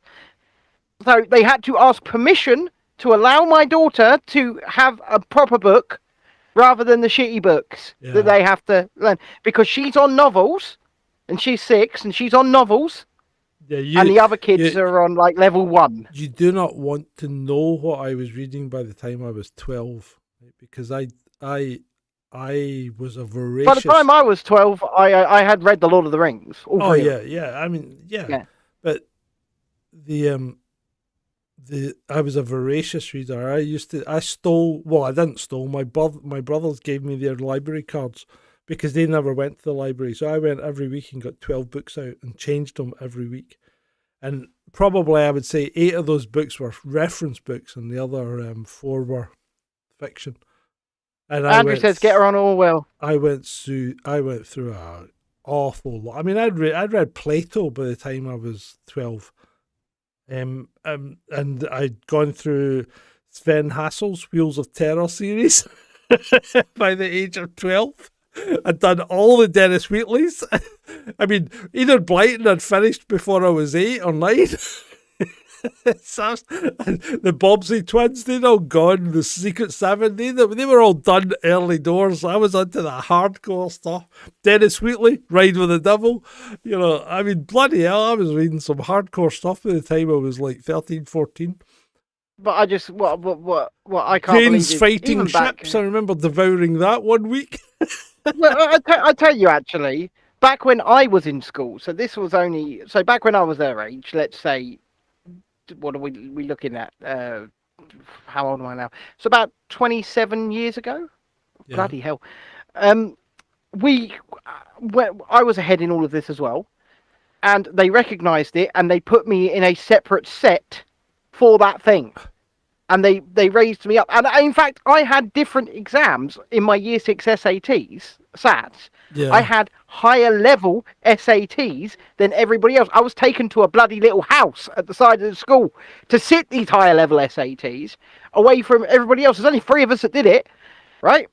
But they don't do anything like that anymore. Like you said, the school system now, it just caters to the lowest common denominator, and everyone else is left out. They did the same with me, because when I came back from Hong Kong, I'd been in the English school system for 2 years. Yeah. And they put me back into the Scottish school system where I would have been if I hadn't been away. And the problem was I was already a year ahead. So yeah, I was bored. I basically spent a whole year dogging school. I just didn't go. Yeah, and the thing is, you know, every report card I got from school said that I was the class clown, I was disruptive, I didn't pay attention, and yet I left school with 9 O grades and 6 hires, right? I've got 2 degrees, one of them a master's, and yet, you know, the chemistry teacher turned to me and said, you will make nothing of your life. I mean, we're sitting here doing a podcast. Yeah, okay, but I've had quite a few jobs. I'm not saying you haven't, and you know, at the end of the day, I think this is a good time at 5 to 11 to bring this down. Yeah, okay. There are two things we should cover. You really think we got time? Yeah, just finish the list. Okay, so Italy. Let's go to Italy. Right. You want to ride a bike in Italy? A bicycle? No, I don't. Not anymore. Why? No. Why don't you want to ride a bike in Italy, Ben? I want a fucking number plate on a bicycle. No. Oh, it's worse than just a number plate. Go on, you tell also them. need Tell them. insurance. Yeah, tell them. And you know what? Why not? When you see some of these plonkers that write about London, you can understand what has driven it to it. But we are now back to the more rules and regulations you get imposed upon you, the less and less freedoms you have. And Exactly that's what right. they're planning Now, for Italy. So move on to our final item. But the thing that gets me is fucking the MP that's putting this through 6 years ago said, this is a ridiculous idea. So what's changed? Why is it changed? Yeah, exactly. Right. And the last item, how would you like to get 10 years back? As in 10 years back of my life? Yeah, how would you like to be 10 years younger in 3 months? I don't. Well, No, it's not a trick. It's not a trick. I'd be in less pain. So yes, please. So you could be 10 years younger in 3 months, right? And when I say 10 years younger, I don't mean in purely time measured, quantity, but I mean physically, right?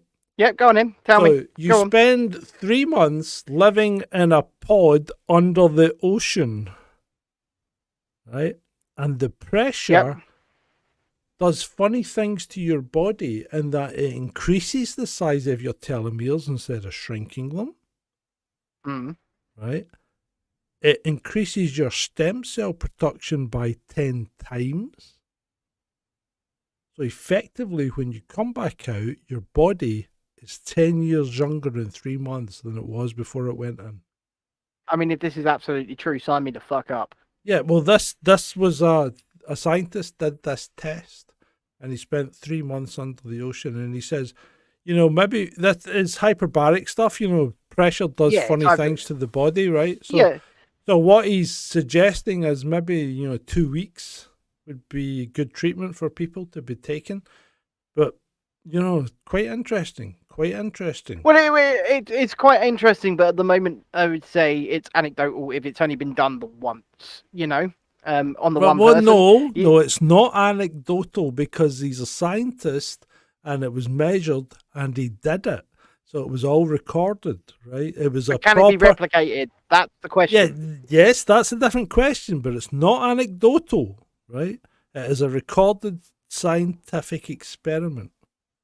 Okay, right? okay. I will accept that I am wrong. At the moment, Yeah. At the moment, it exists in a vacuum. Yeah. Perhaps. Well, yeah, I mean, but it's something to bear in mind. If you could do that, if you could take 10 years, if you could give your body an extra 10 years by doing that, imagine it. It would be good. Well, it would be good, and it would be if it actually does work. It's something you'll start seeing very rich people doing. Because it won't be available to the likes of you and I unless we get a No. lot more super chats and a lot more Colbys than we've had this show. Yeah. You know, King Charles has taken a 3-month sabbatical. Where is he? Nobody knows. He comes back, he's got less wrinkles. Yeah. He's been under the sea. Yeah. Under the sea.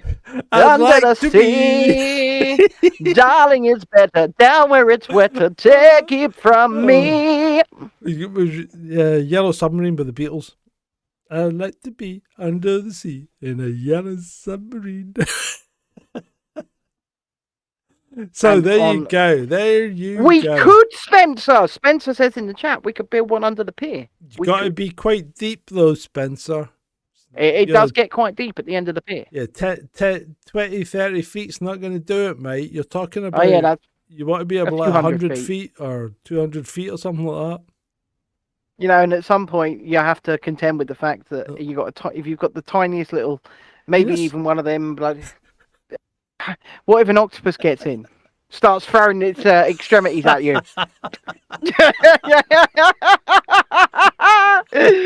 So, You're in my domain now. Adam's gone all Highlander on us. Who wants to live forever? Forever. Who wants to live forever? I have to ask the question though. Why did they make a Frenchman a Highlander?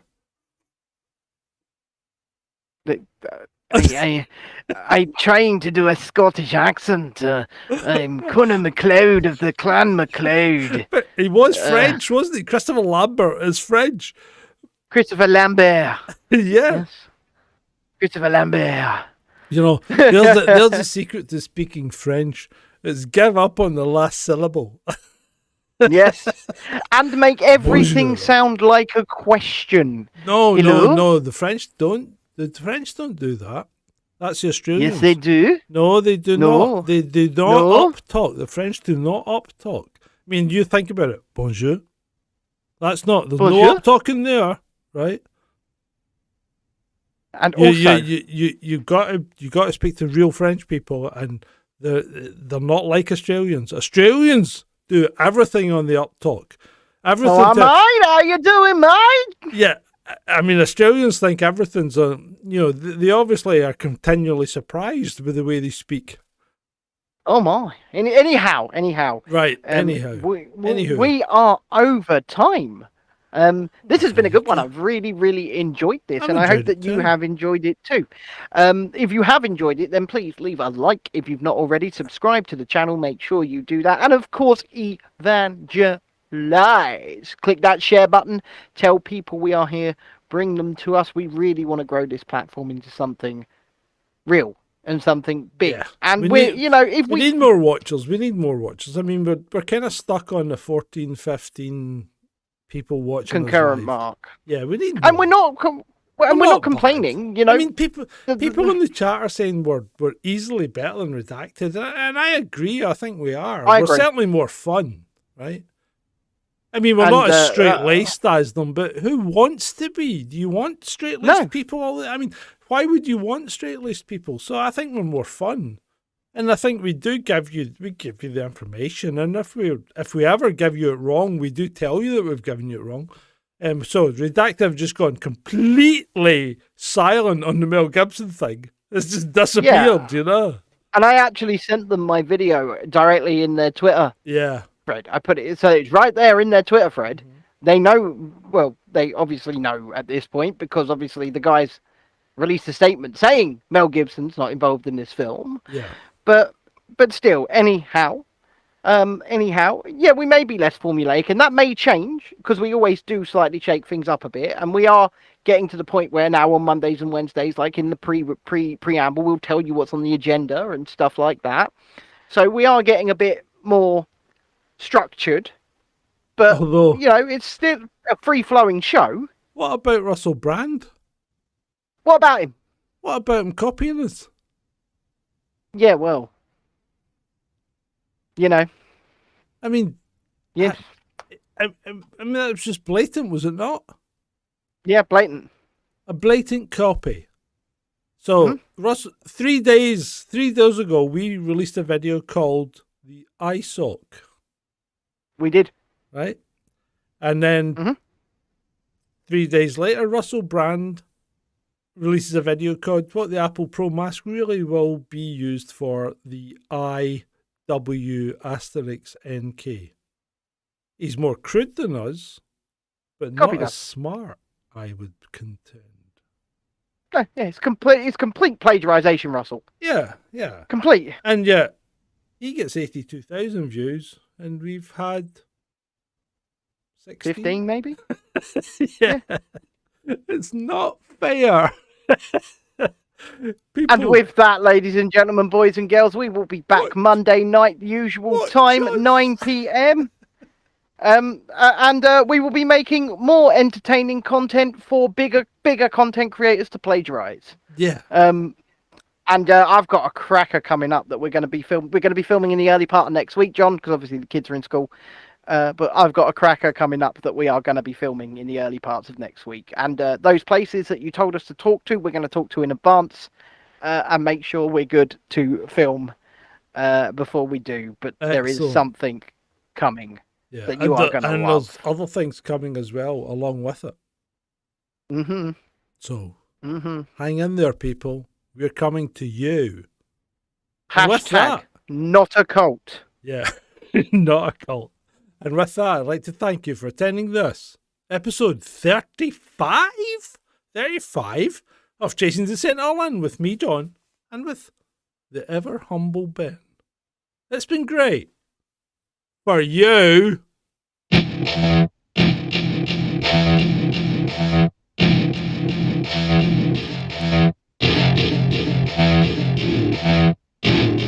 Welcome to my party, we're just getting started. A life is a dream or a nightmare scarring. Hand me a drink cause I think I'm going all in. Get me a shrink who can catch me when I'm falling. Cover up my scars, flip the handlebars. Crashing in my car, wake up in a bar. I'll be a superstar, just on my avatar. This world is so bizarre, empty out the reservoir. Yeah, I'm taking 6 shots, yeah, straight to the face. And I wanna get lost, I'm sick of this place. Don't know how to stop when I'm feeling this way. So I'm taking 6 shots till I'm feeling okay.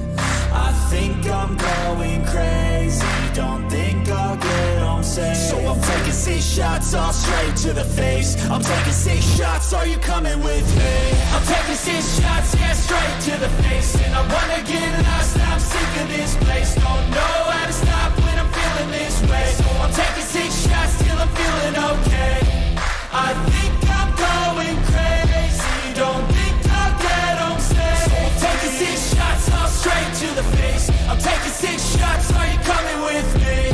Sometimes you need to let loose, grab juice, get goose, tattoos, taboos, get screwed. Loosen up, buttercup, all those hate comments will never make you feel enough. We're all adequate graduates, heart full of calluses, but we know calculus. Damn, ain't that fabulous? Can't wait to apply all those mathematicus. But we can't get a job that pays us enough. I'm about to pop off. Fuck you, you're lost. We all know that we never really want a boss. So I'ma do what I want to. Something I can't undo. Yeah, I'ma do what I want to. Something I can't undo. I'm taking 6 shots, yeah, straight to the face. And I wanna get lost, I'm sick of this place. Don't know how to stop when I'm feeling this way. So I'm taking 6 shots till I'm feeling okay. I think I'm going crazy, don't think I'll get home safe. 6 shots all straight to the face. I'm taking 6 shots, are you coming with me? I'm taking 6 shots, yeah, straight to the face. And I wanna get lost, I'm sick of this place. Don't know how to stop when I'm feeling this way. So I'm taking 6 shots till I'm feeling okay. I think I'm going crazy, don't think I'll get home safe. So I'm taking 6 shots all straight to the face. I'm taking